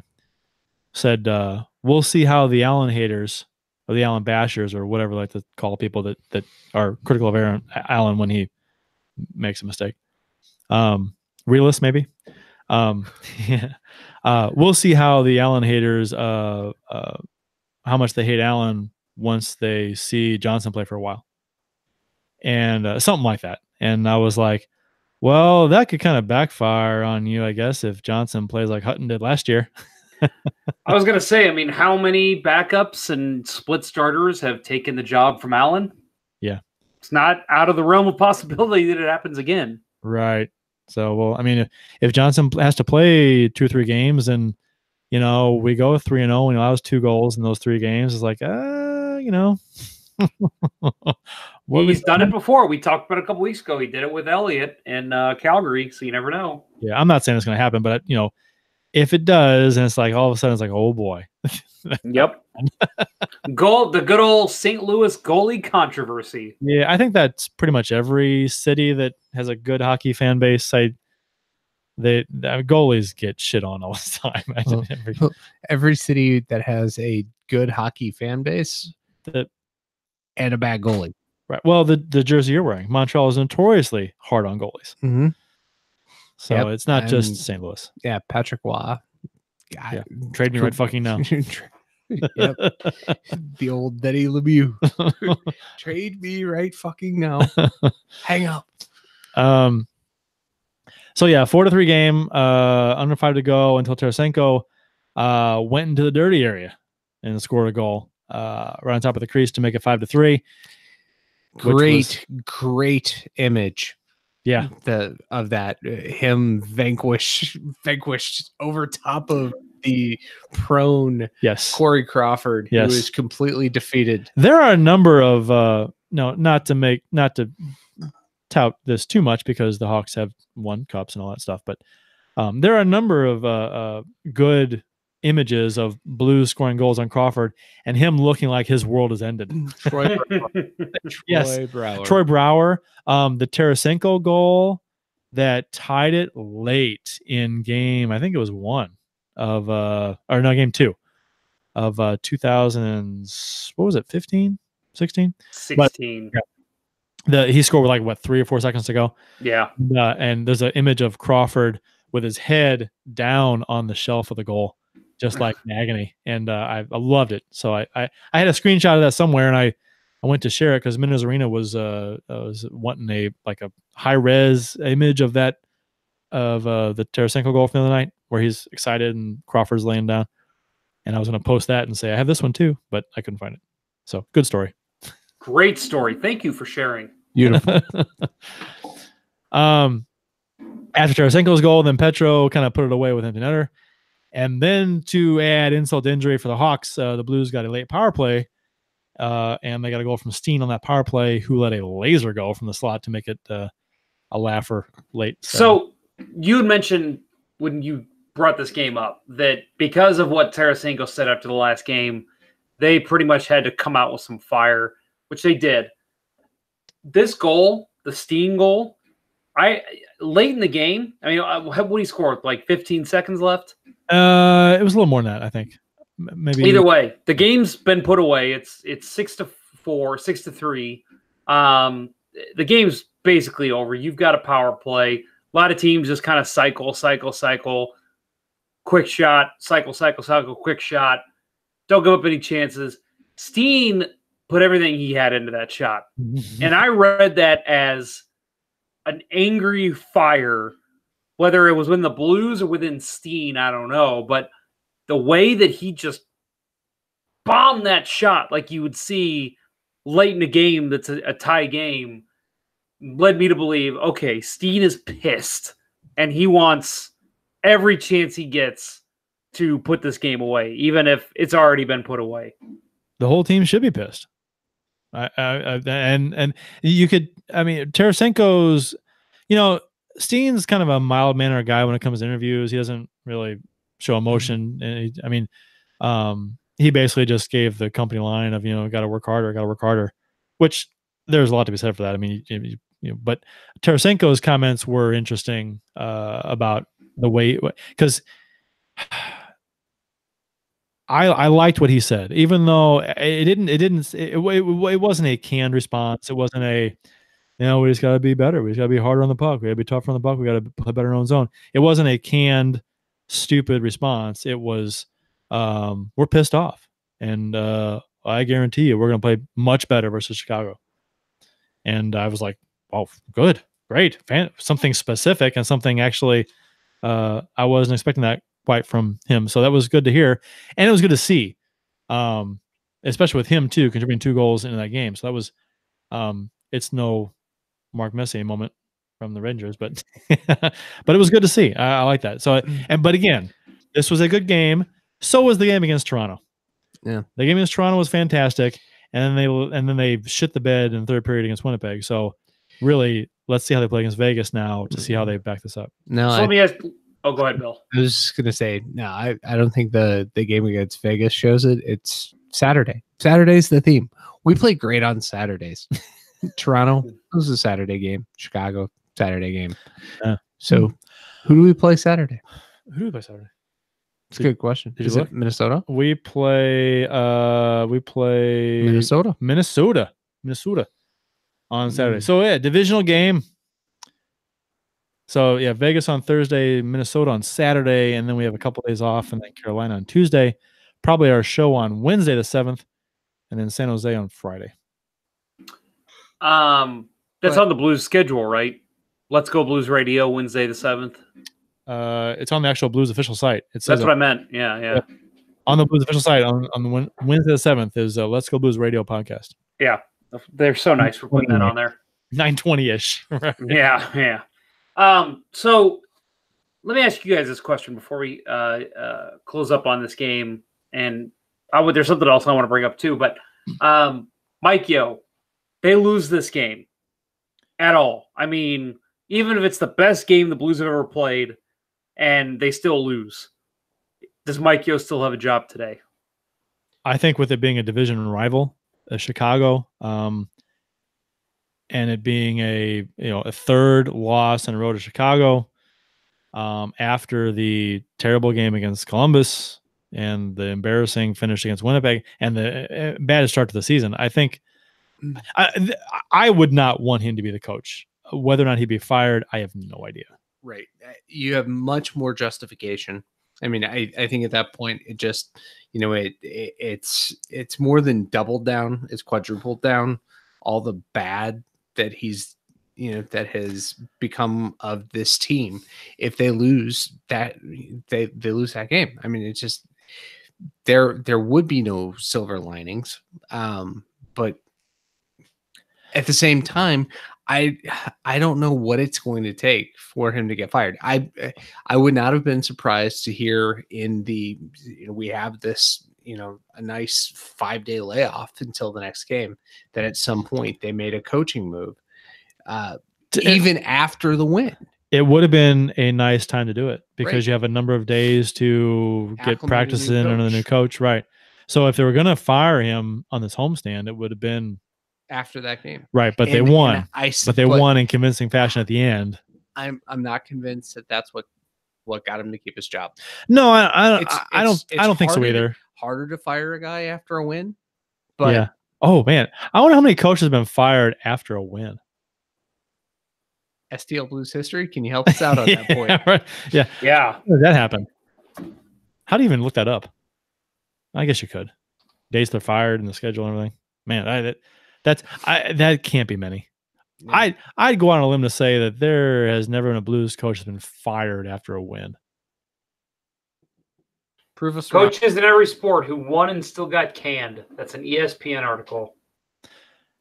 Okay. Yeah, I there's no Blues coach that's been fired after a win. There's no way.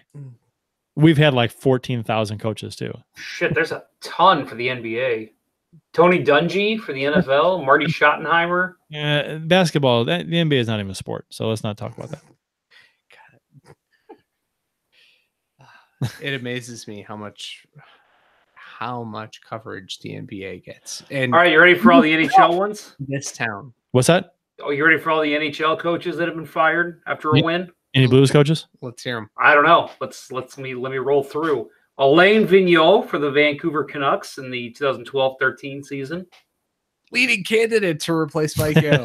Yeah. No, I hope not. Only because he's the only credentialed NHL coach. I don't even care about that anymore. I don't. Oh, I don't. But do you think Doug Armstrong's going to bring it up? He cares. Armstrong cares. I wish he didn't. I don't think that's not the way Lee's going.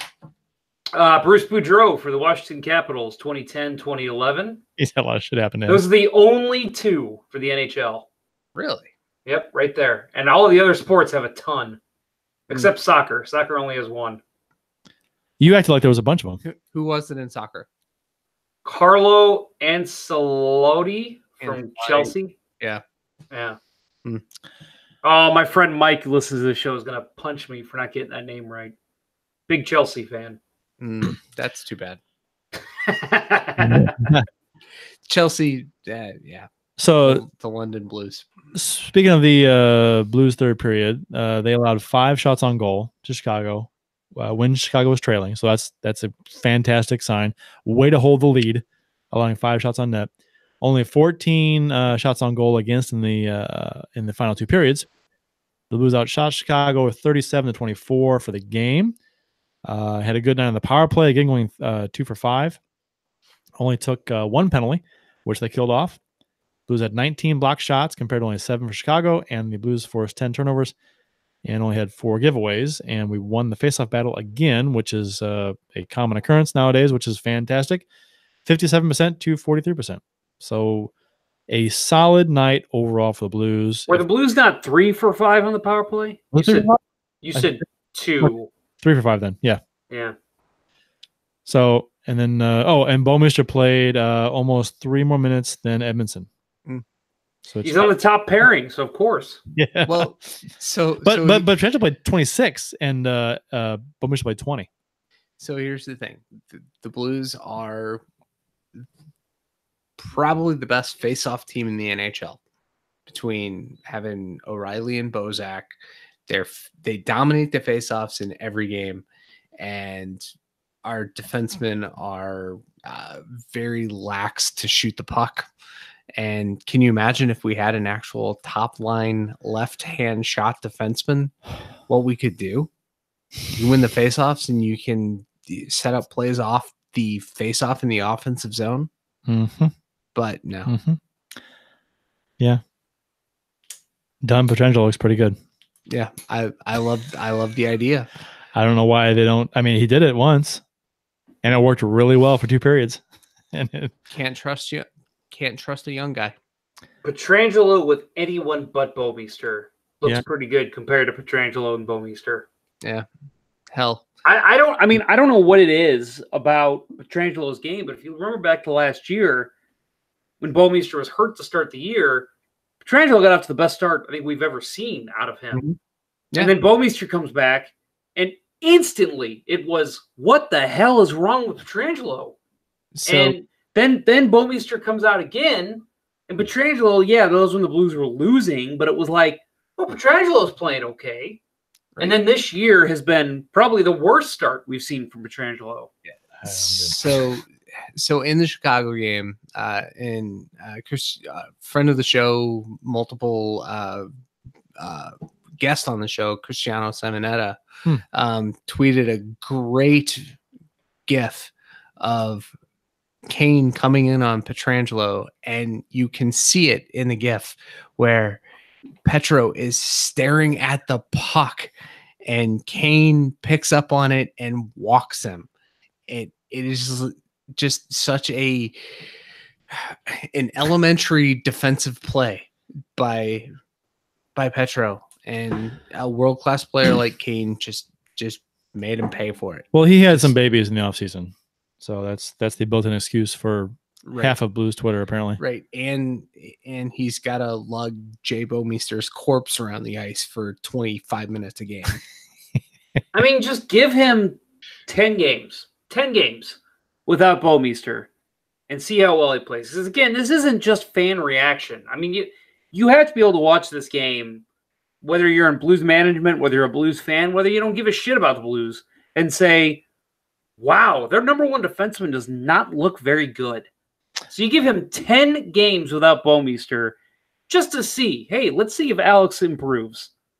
I guarantee he will. And I'm not putting this on Bouwmeester. It's Petrangelo's fault too.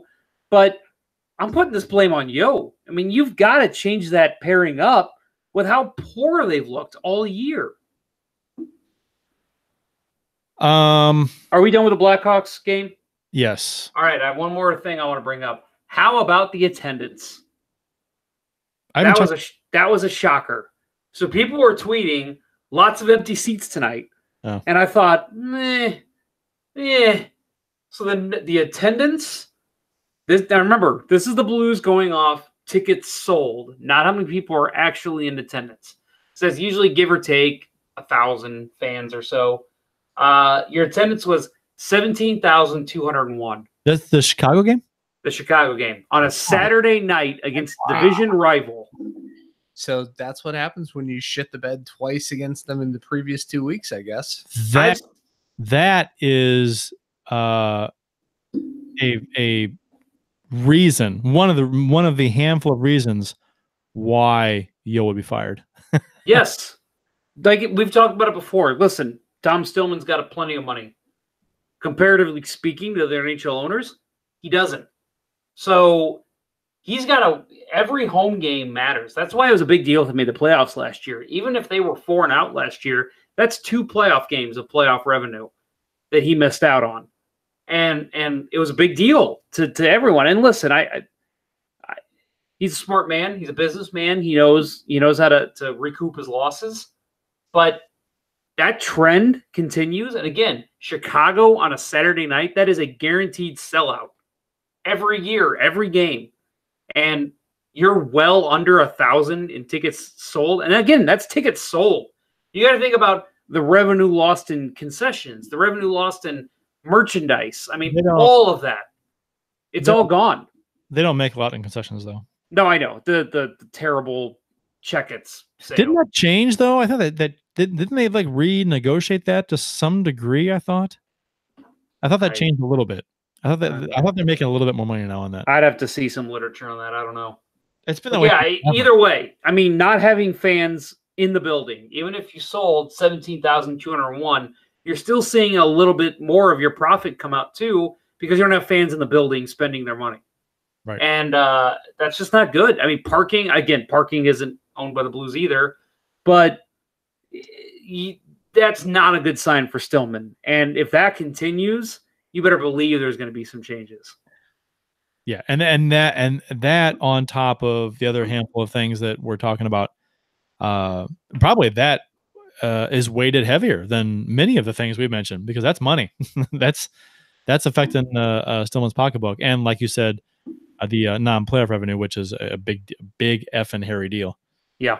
So especially, it's got to be frustrating to just miss the playoffs. It's like, you know what, our draft position doesn't change that much anyway. So just fucking make the playoffs and get the extra revenue for it. Yeah, and that's the thing that's going to be the doom for Armstrong. I think if they don't make the playoffs this year again, I think that's lights out for Armstrong. I think Stillman pulls the trigger and says, "Listen, I'm spending to the cap here. I'm giving you all the money you want for this team, and you can't make the playoffs 2 years in a row." That's why I think that Yeo is not long for this team, because if I think Armstrong gets rid of Yeo well before his job is in jeopardy. I don't think he'll get to that point.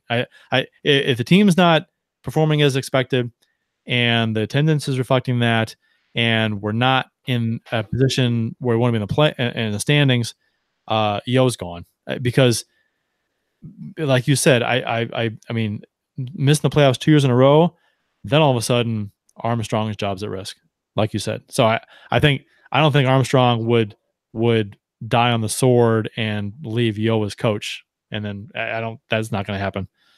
So I think the first, and it's always easier to change head coaches. That's the easiest thing to do when a team is struggling. You fire one guy, you hire another guy. Maybe they bring in a different system of some sorts, and it kind of and it happened when Yeo took over. The team was on fire when he took over. The team gets a boost. It happens a lot. Right. The anchor that was Hitchcock was lifted. Yep. Yeah. And now which is weird. The anchor that is Yeo might get lifted, which is like a vicious, stupid cycle. Well, hire a young guy. Hire a young guy, innovative young guy that is not same old bullshit. Right. Take a risk. Yes. Take a risk with a young coach who wants to do semi-innovative things and not the same old bullshit, and with a team that's fairly, you got a lot of new pieces and some young kids. It seems like I don't know, a logical thing to try if the team can't turn around here very soon. It says a lot coming off the Chicago game where you win 7-3 and we're having this discussion. It's because we know what's coming. We know we're not stupid. They're not about to go on a winning streak. No, this team is not prepped for that. Yeah, because fool me once with the Toronto game. Yeah. Okay. Yeah, the Chicago game we won 7-3 and they had a really nice finish, a really good third period. But yeah, we would need to do this a number of games in a row. We need to win like at least 5 of these 7 home games for me to be happy with a homestand. Yeah, based on the start of the season. Yeah, and we've already lost 1. Right. They've got to get themselves back to 500 at least, right? I mean, this is just it's a shit start. They at least have to get them, back into a playoff contention. Obviously, it is very early. It's way too early to talk any kind of real playoff talk. But as you said before, you can't ship points away at any point in the Central Division. Aaron Knox, Mr. Applejuice in the YouTube chat says winning 2 in a row would be a nice start. Yeah. That's lowered expectations. Yeah. How far have we fallen? Oh my God, 2 wins in a row would be fantastic. From a season where we're supposed to be a much improved team. All right, nice win. If you win tomorrow and then you win the game after that, that's called a winning streak. It has happened before. Right. We haven't seen the Mr. Blues Hat streak tweet yet this year. Hey, look, Henrik Lundqvist can be had for cheap. He's injured now. Oh, he got hurt? Oh man, that makes our social media fail even better. Yeah. Oh, is it a knee or is it it's a hamstring probably? Yeah. Yeah, he's it's either a hip or a yeah. Oh, he's going back in. Yeah. He's a fighter. He's resilient. So as far as the Allen injury goes, they haven't said a whole lot about it. Other than he's hurt. Upper body injury day to day. Yeah. Have they even said that? I haven't heard anything. Yeah. But he was on the ice today. And during the team's practice, but he didn't I don't think he practiced. He was on the ice, but didn't. I don't think it worked out on his own after. Yeah. He's questionable to play in Thursday's game versus the Vegas Knights. I can't imagine he would. Well, we'll see what happens tomorrow. Tomorrow will be telling. Wednesday's practice will be telling. So Husso, Fabry, and Gunnarsson have all been called up. So it'll be interesting to see if Husso sees any action. We don't have back-to-back games for a while, and I don't think Allen's been out that long. Very doubtful. Yeah. If anything, Chad Johnson gives up 4 goals and they put him in. Yeah, I like Bennington in that game against Edmonton 2 years ago. What about Bennington? Why not Bennington? Why not Bennington? You can't even get our own hashtag right. You know what? It's if it would trend, I would get it right. So yeah, I'm on board with Bill. I don't think he sees any action unless Johnson plays bad, which is likely. It can happen. It can happen. So I'd love to see him play, just to see what he's having a bad year at San Antonio though. So yeah, it's the defense though. The defense is a fault in San Antonio. It's not Husso's fault. It's all in the defense. It's all their fault. It's Chris Butler. That's exactly head coach. What's his name? Bancroft. Steve Bannon. Oh, Steve Bannon. Yes, head coach Steve Bannon. He's at fault. It is not Billy Husso. You better back off. The defense's zone coverage has been terrible. But why not? Bennington's having a decent year. He is. Drew Bannister. That's the head coach. Okay. So with the call-ups, that means that someone's getting waived and someone's getting sent down. So Cairo, or as some folks like to say, Cairo, Jordan Cairo got sent down to the AHL. for a bit. I don't think it'll be down there too long. Yeah, no, it's the obvious choice. We've talked about this before. He's the, of the two rookies, he's the AHL eligible guy. So it only makes sense that it's him.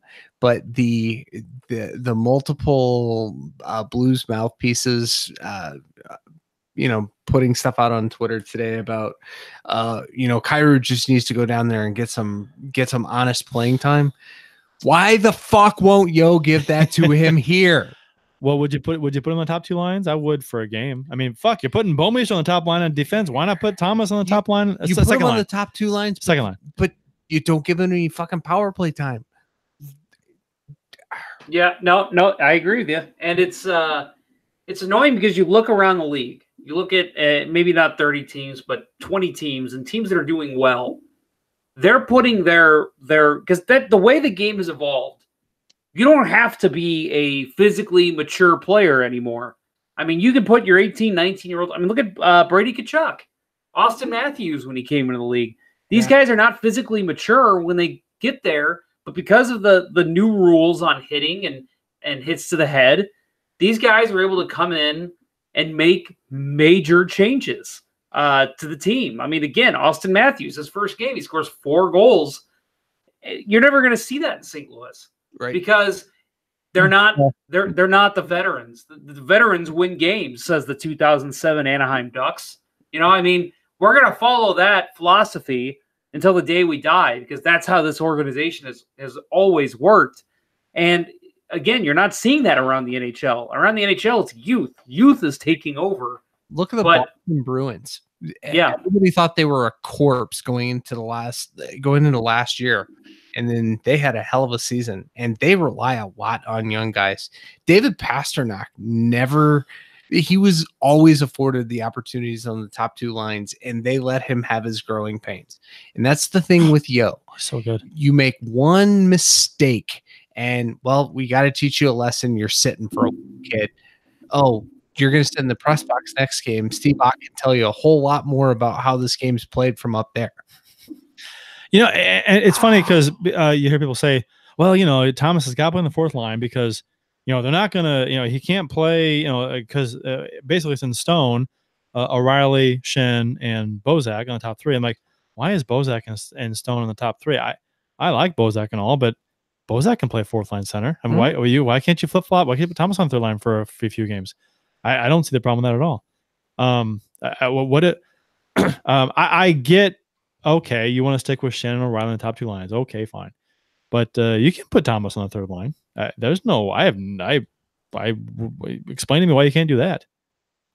Well, and let's be honest here too. Why can't you try him on a wing with Shen or O'Reilly? That was my speculation earlier in the preseason. I thought, since Thomas would be pushed down on the center spot, he could play on a higher line on a wing. Right. Or I mean, again, I know this is if I said this to Mike Yeo, I think his head would explode.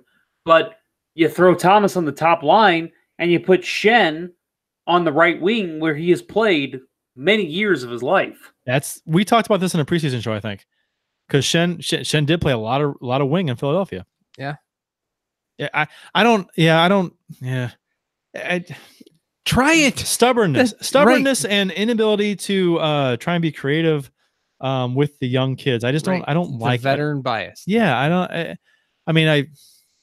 It just doesn't make any sense. You've got all the talent in the world, and I'm not saying that they're going to come in and score 30 goals their rookie season, but it'd be nice to give them a handful of games on a line with some more. They get more playing time to see how they handle it. Just right. In the whole idea of, well, they have to earn it. They have to get their experience. They have to earn it. Bullshit. Yeah. That's what the other teams aren't doing. That's why I'd be happy if Yeo were gone tomorrow. I don't, right. I'm not comfortable with the whole handling of the young kids versus the veterans thing. I hate that. A lot of coaches do same that too. Shit as Hitch. As long as Hitchcock and Yeo are head coaches, the teams that they're head coaching will never have a Calder Trophy winner because they're not going to get the playing time. They won't get their third, fourth line. Oh, Kyrou played, And that is a dinosaur way of thinking in the NHL. Truly a dinosaur way. Kyrou got his playing time, and now he's sent down too. So Yeah. Which, listen, I'm gonna agree with the people, the Rutherfords and the Koraks, that it is probably what's best for him, because he's not going to get the playing time here. And I'm with Bill. Why the fuck not? But we can ask that all we want. He's not going to. Right. So he got some time on the first line, the second line. Right. But again, no power play time. No. Which again, power play time is something that typical Stone Age coach thinking that, oh, you got to be a veteran and you got to earn that power play time. All right, whatever. I mean, I don't. How are you gonna know if a guy? What if you're a young stud, 21-year-old or whatever the fuck, how old they are fantastic on the power play? You don't know. Try it. Listen, I'm not trying to compare Kyrou to Austin Matthews, but can you imagine if Matthews' first year, Matthew Barzal, another one from New York Islanders, the years that those guys had, if the coaches were like, nah, you've got to earn your power play time. I don't care that you're scoring 2 goals a game in even strength. I'm not putting you on the power play. What the fuck? Why not? You're going to put one of your better talents out there on the power play? The Blues almost have to be.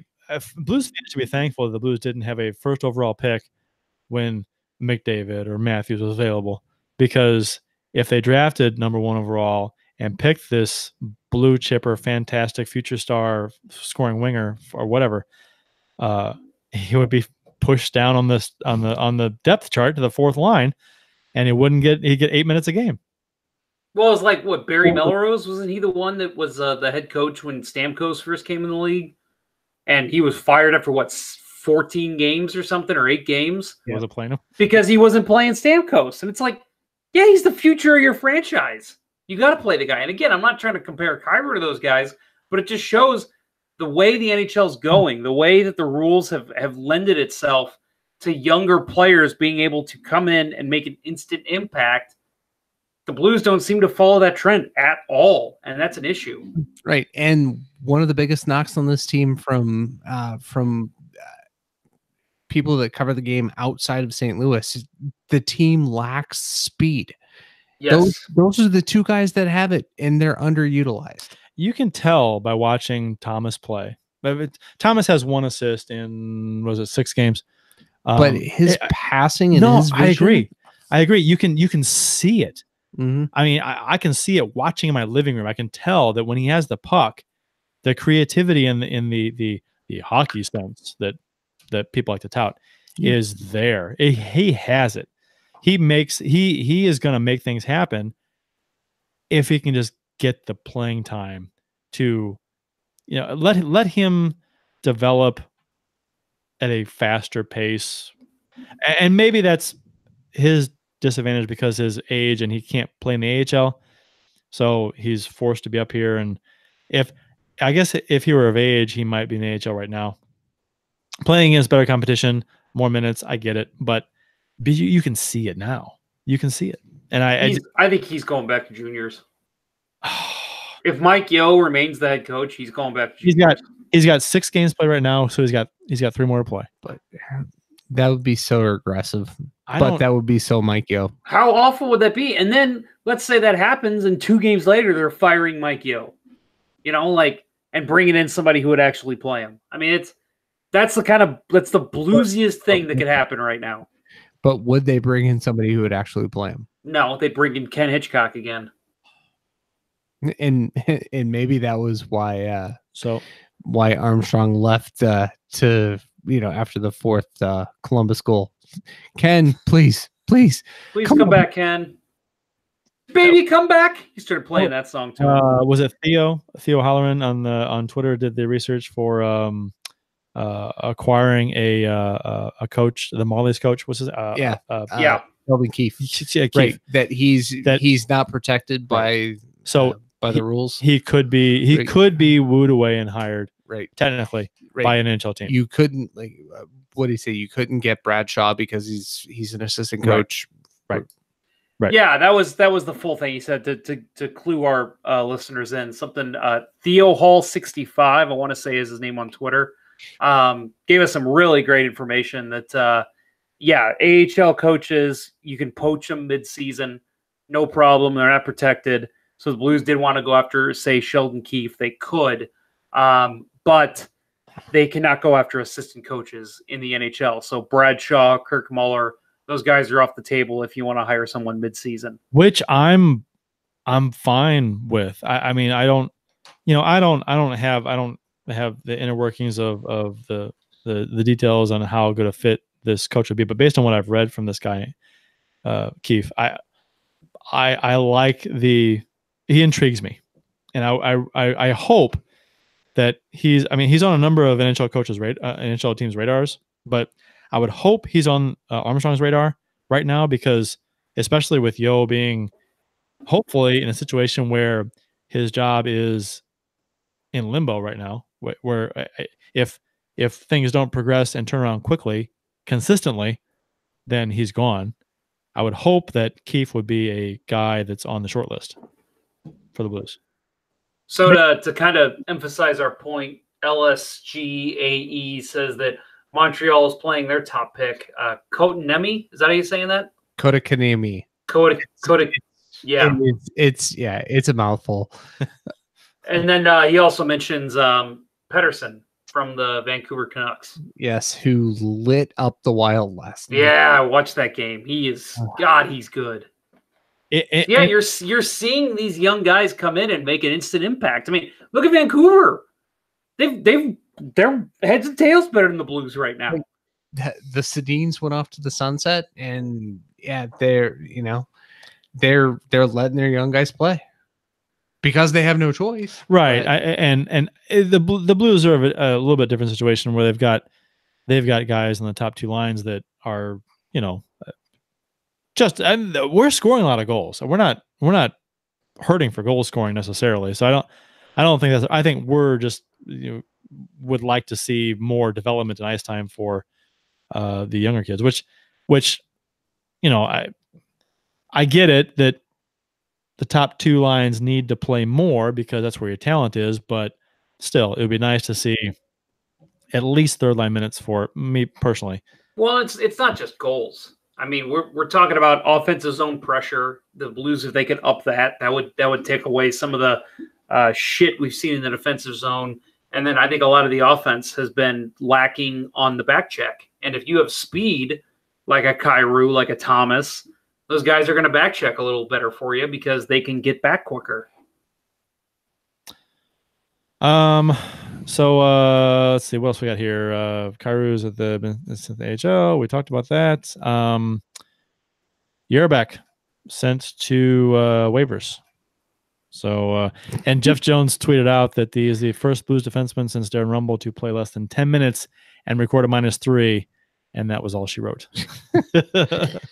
Yeah. The Jakub Yerbeck era in St. Louis apparently has come to a close. How will the Yerbeck era be remembered? You know what? I mean, not that a 6th round pick is worth a whole lot, but it seems like we just gave it away for, you know what I mean? He played, I don't know. It was unimpressive, unmemorable. It was a weird move. But yeah, I get it with the injury, with the Gunnarsson and Bertuzzo injuries and stuff at the time, but he played one game. Yeah. If he goes in to San Antonio and plays well there, I'm okay with it. He cleared. I think he just went today, so we'll find out noon tomorrow. Yeah, we'll find out noon tomorrow. Yeah, so we don't know yet. But yeah, if he ends up in San Antonio, that might end up. I mean, that's basically what your 6th round pick is going to be. Guy who can play on your AHL team and then fill in on the NHL for injuries. That's fine. So if that's what he becomes, I'm fine with that. But if he gets claimed, it's like, well, not that I would really care, but it's like, we traded a 6th round pick for one game for a guy that was a -3 in the game. Wait, who do we get him from? Edmonton. Edmonton. Yes. So I mean, it'd be the ultimate dick move to pluck them back, but that typically happens, right? Well, they'd have to make a That's- roster move then too, right, unless they have room. But I don't know. Right. It's waiver. It typically happens with waiver moves. So you pick somebody off Yep. waivers, You try gotta to put put them back somebody on. through, and the other team gets them later. Yep. Gets them back. Ted Donato. Didn't that happen with the Blues with Ted Donato? They That picked him up off waivers. He played one game, and then he went back to Boston. That was it, Donato? I could be wrong on that. It was somebody. It might have been Donato. Yeah, I think so. Let's see what do we got here. We can open up the show if somebody would like to jump on the show and quickly give their take. Let me tweet out the link to join us live on the air. Vamp. oh yeah, we forgot about that. Yeah. So, did you see Seth Meyers last night? I like Seth Meyers. I missed it. I like Seth Meyers as well. I think he's pretty good. I was asleep 5 minutes into Colbert's monologue last night. Colbert's good too. I like Colbert. Have you watched any of the Letterman show that he has on Netflix? The interview show? Nope. I've never seen it. It's got that crazy beard. Looks interesting. I don't like the beard. I like the beard on any guy, and you can quote me on that. I am not a beard guy in general. So you don't like my beard, Kurt? Does your beard have food stuck in it when you're done eating and things of that nature? Depends on if my wife's home. Okay. Yeah, during the day, all the time. I'm not a fan of having a conversation with somebody who has a beard and they have food particles stuck in their beard after eating a meal. I was like, it's weird for me. I'm like, you know what? Save that for later. If you're gonna have a beard, give yourself a once over after your meal, and you can make sure you clean that up because that's not cool to talk to. Have you ever had facial hair, Kurt? I can't for the life of me grow much at all. I tried for like 3 weeks in college. I didn't shave, and it came in like you ever seen Jackass where they glue the pubic hair onto the face? Yeah. It kind of looked a little like it was not good. So I shaved that off. I just skipped my 5 o'clock shave today, so that's why I have this. All right. Yeah. I'm too patchy. Otherwise, I'd grow a beard just because I'm lazy. I'm patchy too. I shave every day just to keep it, baby's butt smooth. Now it's not right now. Yeah, it's like sandpaper now. Speaking of apple juice, hey, Mr. Apple, Mr. Mott. What's up, buddy?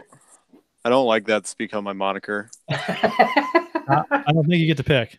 I know I don't, but Aaron Knox has joined us from wait, don't tell me, North Dakota. South Dakota. South Dakota. I did that last week too. The Dakotas. I should have said Dakotas. Should have. Damn it. Better Dakota. The better. Aaron, what's on your mind, Aaron? Bottom's better. Yeah, bottom is better. Bottom's better. Well, let's work on the bottom. I don't know. Fire Mike Yeo. Bring up youth. I don't care anymore. Yeah. At least make it fun. Something different. We have youth. We've been playing some youth, just not consistently. More youth. I mean, at this point, if we're gonna lose, might as well bring up like Eric Foley, Clem Costin, Nolan Stevens, Mitch Reinke, Nico Mikla, Jake Wallman, Billy Huso. Give them game time. From what I've heard about Costin, he's been an utter disappointment this year in San Antonio.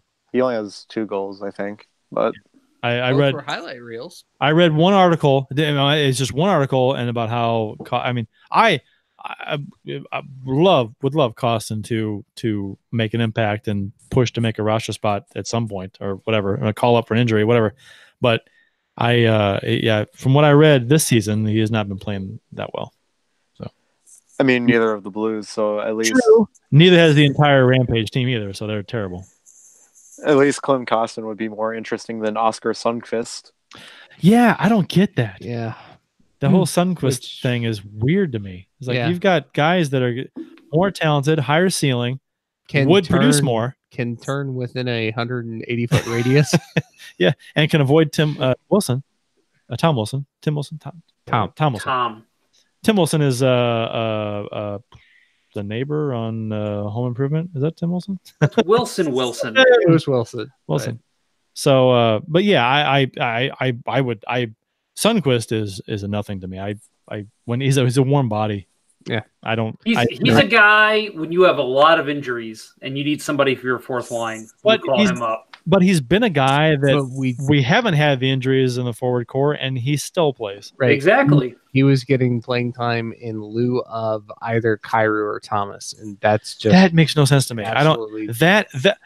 If there was a forward, a puzzling move in the forward group and a puzzling move in the defensive group, it's the Sundqvist love affair that Yeo apparently has, and the Bouwmeester top line. Those are the two. I would never play Sundqvist again unless we had a couple injuries in the forwards. I'd play Thomas. I'd play Kyrou. I'd play the kids over Sundqvist. I feel like we've seen the best Sundqvist can offer, and he doesn't offer that much. Right. His memorable goal last year was a fanned on slap shot. I can't even recall. Yeah, terrible. I mean, what can Oscar Sundqvist do that Sammy Blais couldn't? Yeah, I don't. Ice the puck late in the game. You think Blais is an older guy, has experience?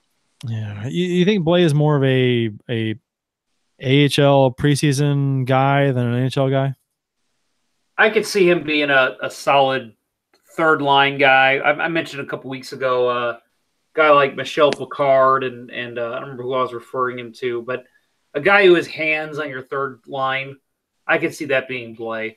So you think Blais has a higher upside than Tony Herkus had when he was? Yes, I do. But not a higher upside than Bill Day. Peter Sejna scores a goal against Patrick Waugh when he's up. First game. Yeah. You know who else did that for the Blues? Reed Lowe. Tony McKenzie. Jim Montgomery, head coach of the Dallas Stars. Jim Montgomery. War number 12. War number 12. Yeah. Because former Missouri River Otter. Where the hell did he play? In college. Maine, yes. Yep. Scored it wasn't first game, but first NHL goal. Patrick Waugh in the old Montreal. The only reason I know that about Montgomery is because he wore 12, and I took note of players who wore 12. Yeah. So. Chris Kennedy wore number 12 for the Blues. Do you remember that? No, I can't say I do. That's a name. Look it up. I think he played like 5 games for the Blues. Montgomery played more. True. Half a season? Maybe. Not even that. So what do you think, Aaron? You think after the Columbus game, you think that should have been Yeo's final game? Oh, yeah. I mean, he should have been fired before that, but oh, yeah. Glad we're all on the same page. Yeah, it's weird. I mean, it's got to be a weird position for Armstrong to be in because he hears the chatter, and he doesn't give a fuck. I'm sure he doesn't because I mean, people in that position are like, fuck them. I know what the fuck I'm talking about, and I'm in the position they're not. They're sitting in their mom's basement. So, well, they know.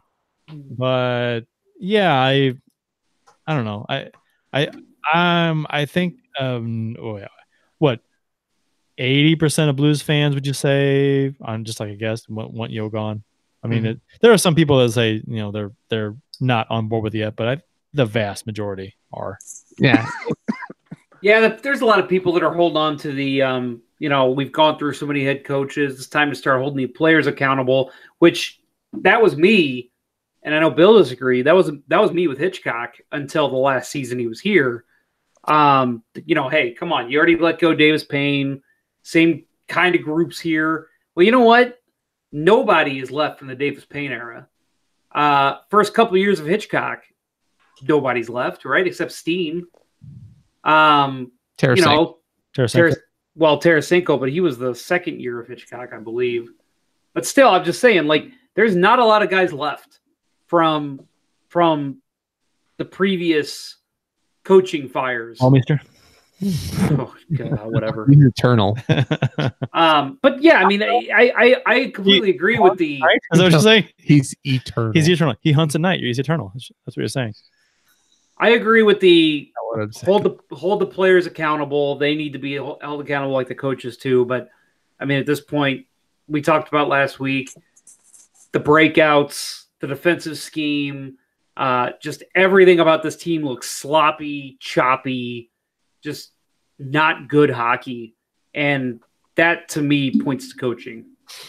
They just needed 5 days off of good, solid, hard practices. That's all they needed to get to. Skate with bag skates. Herbies. Because bag skates work. Yeah, that's somebody tweeted that out about Blues practice moved to the Mills. Ever want to see a bag skate come out and watch? I saw that. We tweeted out earlier how will St. Louis Blues fans remember the Jakub Jerabek era?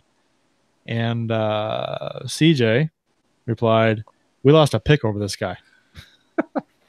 Which I mean, he has not gone yet. And Deanna responded, "Who?" I'm like, well played. And Connor Showalter said -3 in 10 minutes. Oof. So joining us for the show apparently has no electricity right now. Hawaii Blues fan. I was just getting ready to mention his tweet, actually. Can you hear us?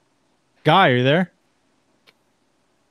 He may be having issues. How is he online with no electricity? I don't know if he actually has electricity or not. It's just he's in the dark right now. I see a flashlight going in the background. Or a cell phone. I think he's but anyway, he tweeted earlier, I hope you guys will put in the shed and plug for my You Ride. I'm gonna try and fix maybe it was like speech to text or something. I hope you guys will put in the show and plug in for. I hope you guys will plug my pregame videos of you from afar. Yeah, Guy, the Hawaii Blues fan, is doing a YouTube video every. I'm not sure how often he does it, but he does it. He's in a handful now. They're like 7 or 8 minutes long or so, something like that. So his take on the state of the Blues currently. So yeah, he does them on YouTube. I believe his YouTube name is Hawaii Blues Fan. Yep. And I think he recently started. He was putting them in some of the Facebook fan groups, but I don't think he is any longer because caught some flack over that. So they don't like self-promotion. It's all about the group. Yeah. Speaking of Blues fans groups, yes, social media fails. Ooh, what a segue that is. Oh, segue master. Master the segues. So Blues social media fails. You know what, Jeff? You want to take these? You pick these today. Yeah, sure. I'll take them. You go for it. Okay, so this was in reference to Cairo being sent down to the Rampage. Cairo, right. This is from our friend Carl Stanky, who, if you're on Blues Twitter, Stanky, whatever, Stank. If you're on Blues Twitter, you've seen this guy. You've probably been blocked by this guy. He tweets, "This is what happens when the Blues sign too many free agents." Hold on.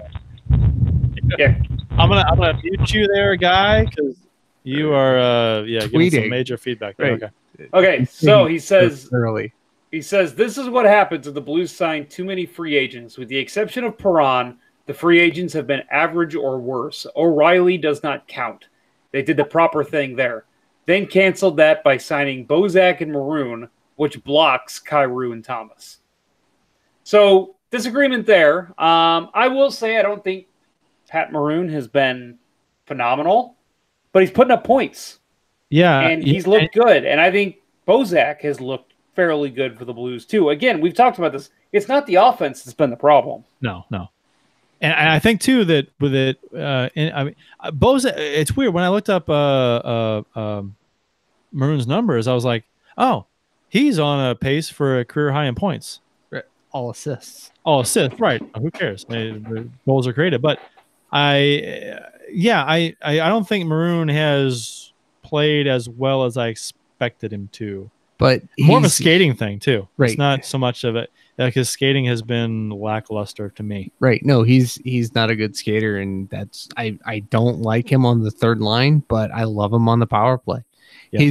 He just disrupts the defensive structure of other teams by being the guy on top of the crease.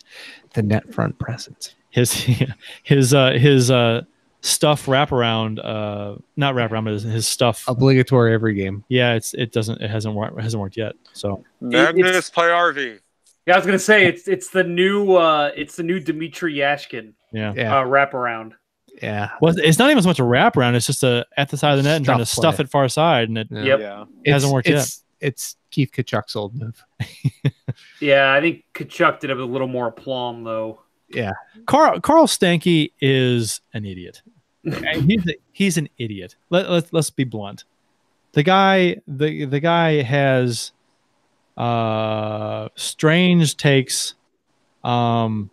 Thinks he's God's gift to hockey, and he's weird. He's a weird guy. And if you're not blocked by Carl, his Twitter profile is a selfie with closed eyes. I know. A selfie. Like, you know what? You can try it again. Take one. But yeah, one and done. If you're not blocked by Carl Stanky on Twitter, you're twittering wrong. And you know what? Check him out and tell him how fucking wrong he is about, I don't know, everything. It's at Carl, Karl, 1 2 3 4 5 9. 1 2 3 4 5 6 was taken, so I guess, yeah. Carl, and then 7 and 8, so he settled on 9. Carl with a K, 1 2 3 5 9. Go ahead and check out his ramblings and tell me if you don't feel dumber after reading him. He is, the thing that bothers me about him most is not only is he just spewing crap, he goes after all the media members. Like, they'll just tweet Barbashev skating on the fourth line, and he'll, oh my God. Bleh. I mean, just every little thing that is said, he has to attack. So yeah, he's an interesting one to be sure. Brother, you follow a sport, be happy, just have fun. Yeah. Oh, he pretends he's like calling into sports talk radio and like going off and making a difference. It's really weird. It's weird. So gotta hate the Carolina celebration. Oh yeah, right. Yep. Probably. All right, their next one. It's actually a little bit of inception here. It's from our friend Art Lippo on Twitter, but it's not technically from him. He just kind of quoted or screenshot it. He shared a screen. Yeah, he shared a screenshot from was this from the Blues Lounge, right? St. Louis Blues Nation. St. Louis Blues Nation. Okay. One of 14 different Facebook groups. Yeah, right. So in this one, we'll I'll go over what the screen grab was, and then I'll say what Art's hilarious comment was. It's from Kent LeBlanc in St. Louis Blues Nation. The Blues logjam of young players who need to be developed in the NHL, not in junior or the minors, means we need to look to make a 2 or 3 for 1 trade with a team who will trade talent for youth. Potential swaps. So these are always fun. Blues trade Zach Sanford, Jay Bomeister to make the cap numbers work, is what he says, and Klim Kostin to New York Rangers for Henrik Lundqvist. There it is. Yep. Blues trade Jay Bomeister, Robert Thomas, and Jordan Schmaltz, and a second-round pick to Phoenix for Oliver Ekman-Larsson. He says, I like the first better than the second, but both teams need to get rid of anyone over 25 for future players. And then he has go for broke. So this is his, I guess, crazy trade blockbuster. His all-in move. Yep. Blues trade Jay Bowmeister, Jake Allen, Thomas Steen. So Thomas Steen, not Alexander Steen. But we're going to trade his. Can you trade him? You're trading his father. 1-day contract. So Jay Bowmeister, Jake Allen, Thomas Steen, Robert Thomas, Sammy Blais, and Vince Dunn to Montreal for Carey Price and Shea Weber. It's an awful trade. That is so bad. They're all so bad. Fucking awful fucking trade. Hey, but to his defense, I hear that Thomas Steen is the best guy in the room on the dad's trip. Yep. Besides Ryan Reeves' dad. Oh my He god. doesn't get more veteran than someone who has a 34-year-old son in the league. You want some veteran leadership there, Montreal? Take Thomas Steen. I liked Art Lippo's response. He says Kent's Xbox is sizzling. That's a dumpster fire of a Facebook post. I mean, they're all bad, but God, could you imagine?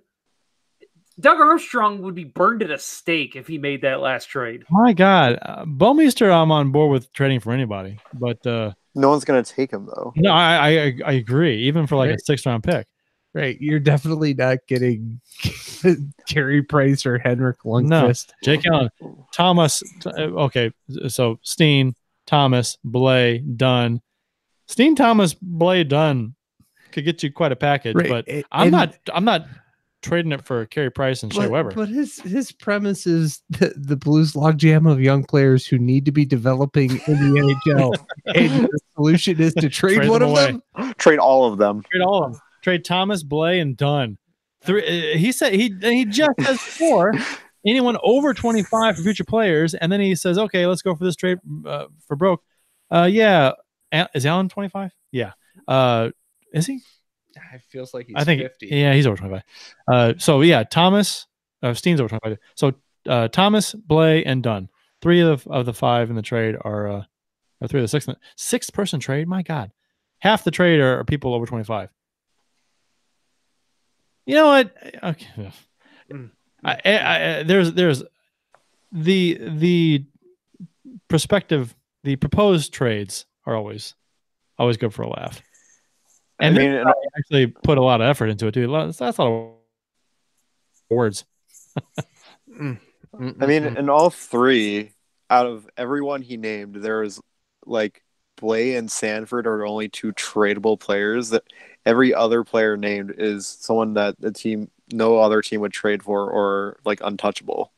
Well, Robert Thomas is. I would say Thomas is pretty untouchable. No, right, okay, yeah. I hate saying untouchable, but I get what you mean. I mean, yeah, for a certain price, yeah, I'd go ahead and do it, but it's gonna take. Like, why would Arizona trade OEL? Oh why man, why would anyone trade for Lundqvist and Price and Weber? Why would anyone trade for Steen and Bowmeister? I have found the original post here in Blues Nation, and the first comment is no, and no. There's some good ones. There's some great GIF comments of people basically making fun of him. I mean, at least we can say that St. Louis Blues Nation completely disagrees with this trade proposal. Thank God. I'm going to unmute the Hawaii Blues fan here. And, hey, Guy, you're there? Can you... Whoops, you're still muted, aren't you? Why are you... Oh, there we go. Guy, you're with us. Hello, Guy. Are you still muted? Mine shows he's still muted. Yeah, same. Shouldn't be. I unmuted him. What's wrong with a log jam of young players? You're dumb. That's one of the great comments. Where's that from? What? That was a response to that. Oh. Yeah, that's in the original Facebook post. I gotcha. There's a lot of chatter in the YouTube chat. Oh, wow.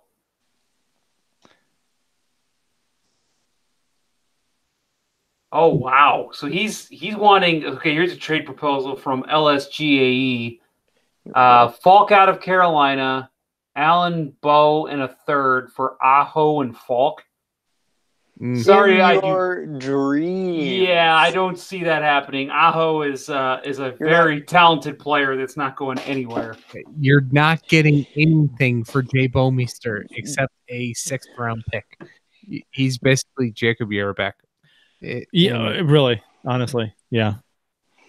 Doug Armstrong would be vetoed from any GM meeting for offering that package for one of them, more or less both of them. Yeah, it's like in the EA sports games. You try too many bad trade offers. The GM says, "Yeah, I'm not even talking to you anymore." I mean, that would basically be what would happen to Armstrong. I mean, Armstrong's he's not Ron Caron. He's not going to pull off the Dirk, Ronning, Momesso. Who else was there? Dirk, Ronning, Momesso. For Butcher and Quinn. Dirk, Ronning, Momesso, Courtnall. Dirk, Ronning, Momesso, Courtnall for Butcher and Quinn. And it's like, yeah. That's a 4 for 2. We're not trading 6 players. There's just no way in hell. Go for broke. Go for broke. Terrible. Guy,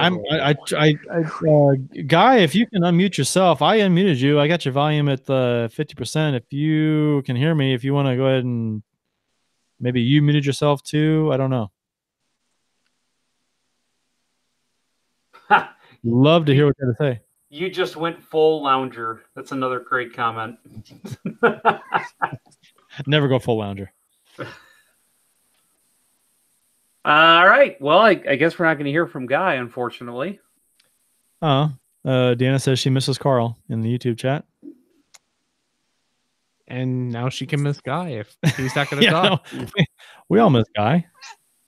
I unmuted him. I did. So we'll see. I know it still shows him as muted, but that might be him. I don't know. But anyway, yes, he has a YouTube show, a View from Afar. So Hawaii Blues fan on YouTube. So do a search for him and check him out. I know he loves to get likes and follows. So you can like him and follow him. If you like him and you want to follow him, then like him and follow him. I would follow him to the ends of the earth. Aw. He's kind of there already, right? So yeah, you're too far. You're right. Yeah, he is. I told him to do a show outside. He's in Hawaii. He needs to do a show with a palm tree in the background. Or an active volcano. Oh, have you seen? Have you been to Hawaii? I've never been to Hawaii. I have, and I've seen the active volcano. Well, the lava flow. Not really active volcano. It was a lava flow into the ocean. Pretty badass. Pretty cool. So our next show is looking like Wednesday, November 7th. I will be live from the great state of New Jersey. The Garden State. I will be in the Garden State, unfortunately.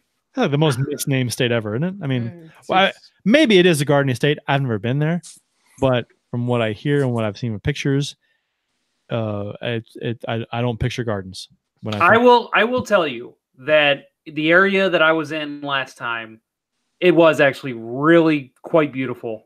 So I think there are nice parts of New Jersey. You just don't see them if you don't live in New Jersey. Well, there's nice parts of every state.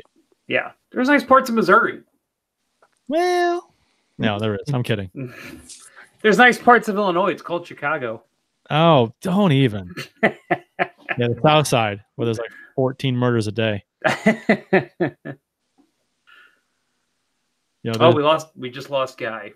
Oh, sorry, Guy. Rejoin, Guy, and give us like a 30-second. You can have a 30-second take to do whatever you want, and then we'll close the show. Let's say it's caught up on 11:45 local time here. It's getting kind of late. You got like 30 seconds, Guy. Yeah. I'm not your buddy, Guy. I'm not your guy, buddy. Not your buddy, friend. Not your friend, Guy. No, you can't go back to Guy so soon. You get it wrong. Alrighty then. So next Wednesday? Next Wednesday, the 7th, November 7th, Wednesday. It'll be the day after we play Carolina, and a couple days before San Jose. I'm going to try and get the Pucknology guys from the Sharks. Yeah. Maybe have them on the show. They're good to do a show where they're probably going to be kind of angry, judging by the score of this thing. Yeah, 3-2 Rangers, and the third was 7 to go. Yeah. San Jose has not looked as dominant as I thought they would. The Pucknology guys, they're good guys. They've been doing it for a long time. They were featured on a local news station in San Jose. Yeah. Mm-hmm. Yeah. So they've had me on a couple times. Have you been on the show, Jeff? Ericy and you been on the show? Chris? I want to say I have actually. Bill's been on. I've been on. So yeah, Eric and oh shoot, I forgot. Chris, right? Chris, yeah, I think you're right. And Ian Reed. Yes, right. Very good. Very nice. I follow them all on Twitter. I do too. Yeah. Great So follows. yeah, they are great follows. Sharks content. Yeah. By the way, Bill has left the room. That's why he sounds the way he sounds. I'm tired. There we go. Bill does have a microphone. So when those guys sign off their show, do they say "fuck you, San Jose"? No, that's San Diego. That's okay. Oh, so yeah, I'll talk to them and maybe they'll come on. I know they Aaron, thank you for joining us, sir. Yeah. Yep. Thanks, Aaron. How's the weather in South Dakota? There you go. It's been nice. It snowed once about a week ago, but that's about it. Do you get a lot of snow in South Dakota? I thought it was just North Dakota that got snow. No, we get it pretty heavy. I think where I live is technically like the 7th coldest town in the United States. Wow. On average, so yeah, it's not fun, but so in like a couple months, in about a month, it's probably going to be -50. Okay, so in a month we're doing a show, and if you join the show, then you're gonna like go outside, and you can do the show from outside. I want to see this. I want to see this -50. I'll try. Cool. I'm going to be in Ottawa Sunday, Monday, and Tuesday, and I'm already been told prepare for snow, prepare for below zero. I don't know what it is. I love not like weeks and weeks and weeks of it, but I love like a good like 10-day stretch of like 0 degree. Where the ponds freeze? Oh yeah. Yeah. Oh yeah. The ponds freeze, and it's just like balls cold, and you get like 6 inches of snow outside. We don't get much snow around here anymore, but yeah, it's just cold as hell. I love it for like a good at least 10 days. Give me that in St. Louis. Man, we played pond hockey last freeze we had here, and we were out there for like 8 hours. I mean, nobody wanted to go in. It was amazing. Yeah, that's the way it works. Yep. All right. Good show, guys. We're gonna wrap it up. That will do it. Again, thanks, Aaron, for coming on. Yep. And half thanks to Guy. He like made it on, but had some issues or something. So maybe it was my fault. I don't know. But that'll do it for this week's episode of Let's Go Blues Radio. For Jeff Monder and Bill Day, I'm Kurt Price. That will conclude this week's broadcast of Let's Go Blues Radio. Until next time, everyone, let's go Blues. Yo must go. Yo must go. Let's go Blues. The Chiefs are at home tonight against Cyanosport at the War Memorial at 8. Good seats are still available. A look at sports. I think that went very well. Thank you for listening to Let's Go Blues Radio. Now take off, hosers. Well, there's 90 minutes of your life you'll never get back. Sorry. St. Louis Blues, St. Louis Blues. Have you heard the news about our St. Louis Blues? They've only just begun, they're on their way to #1. Now there's no more blues for our St. Louis Blues. The Blues are on the ice tonight again.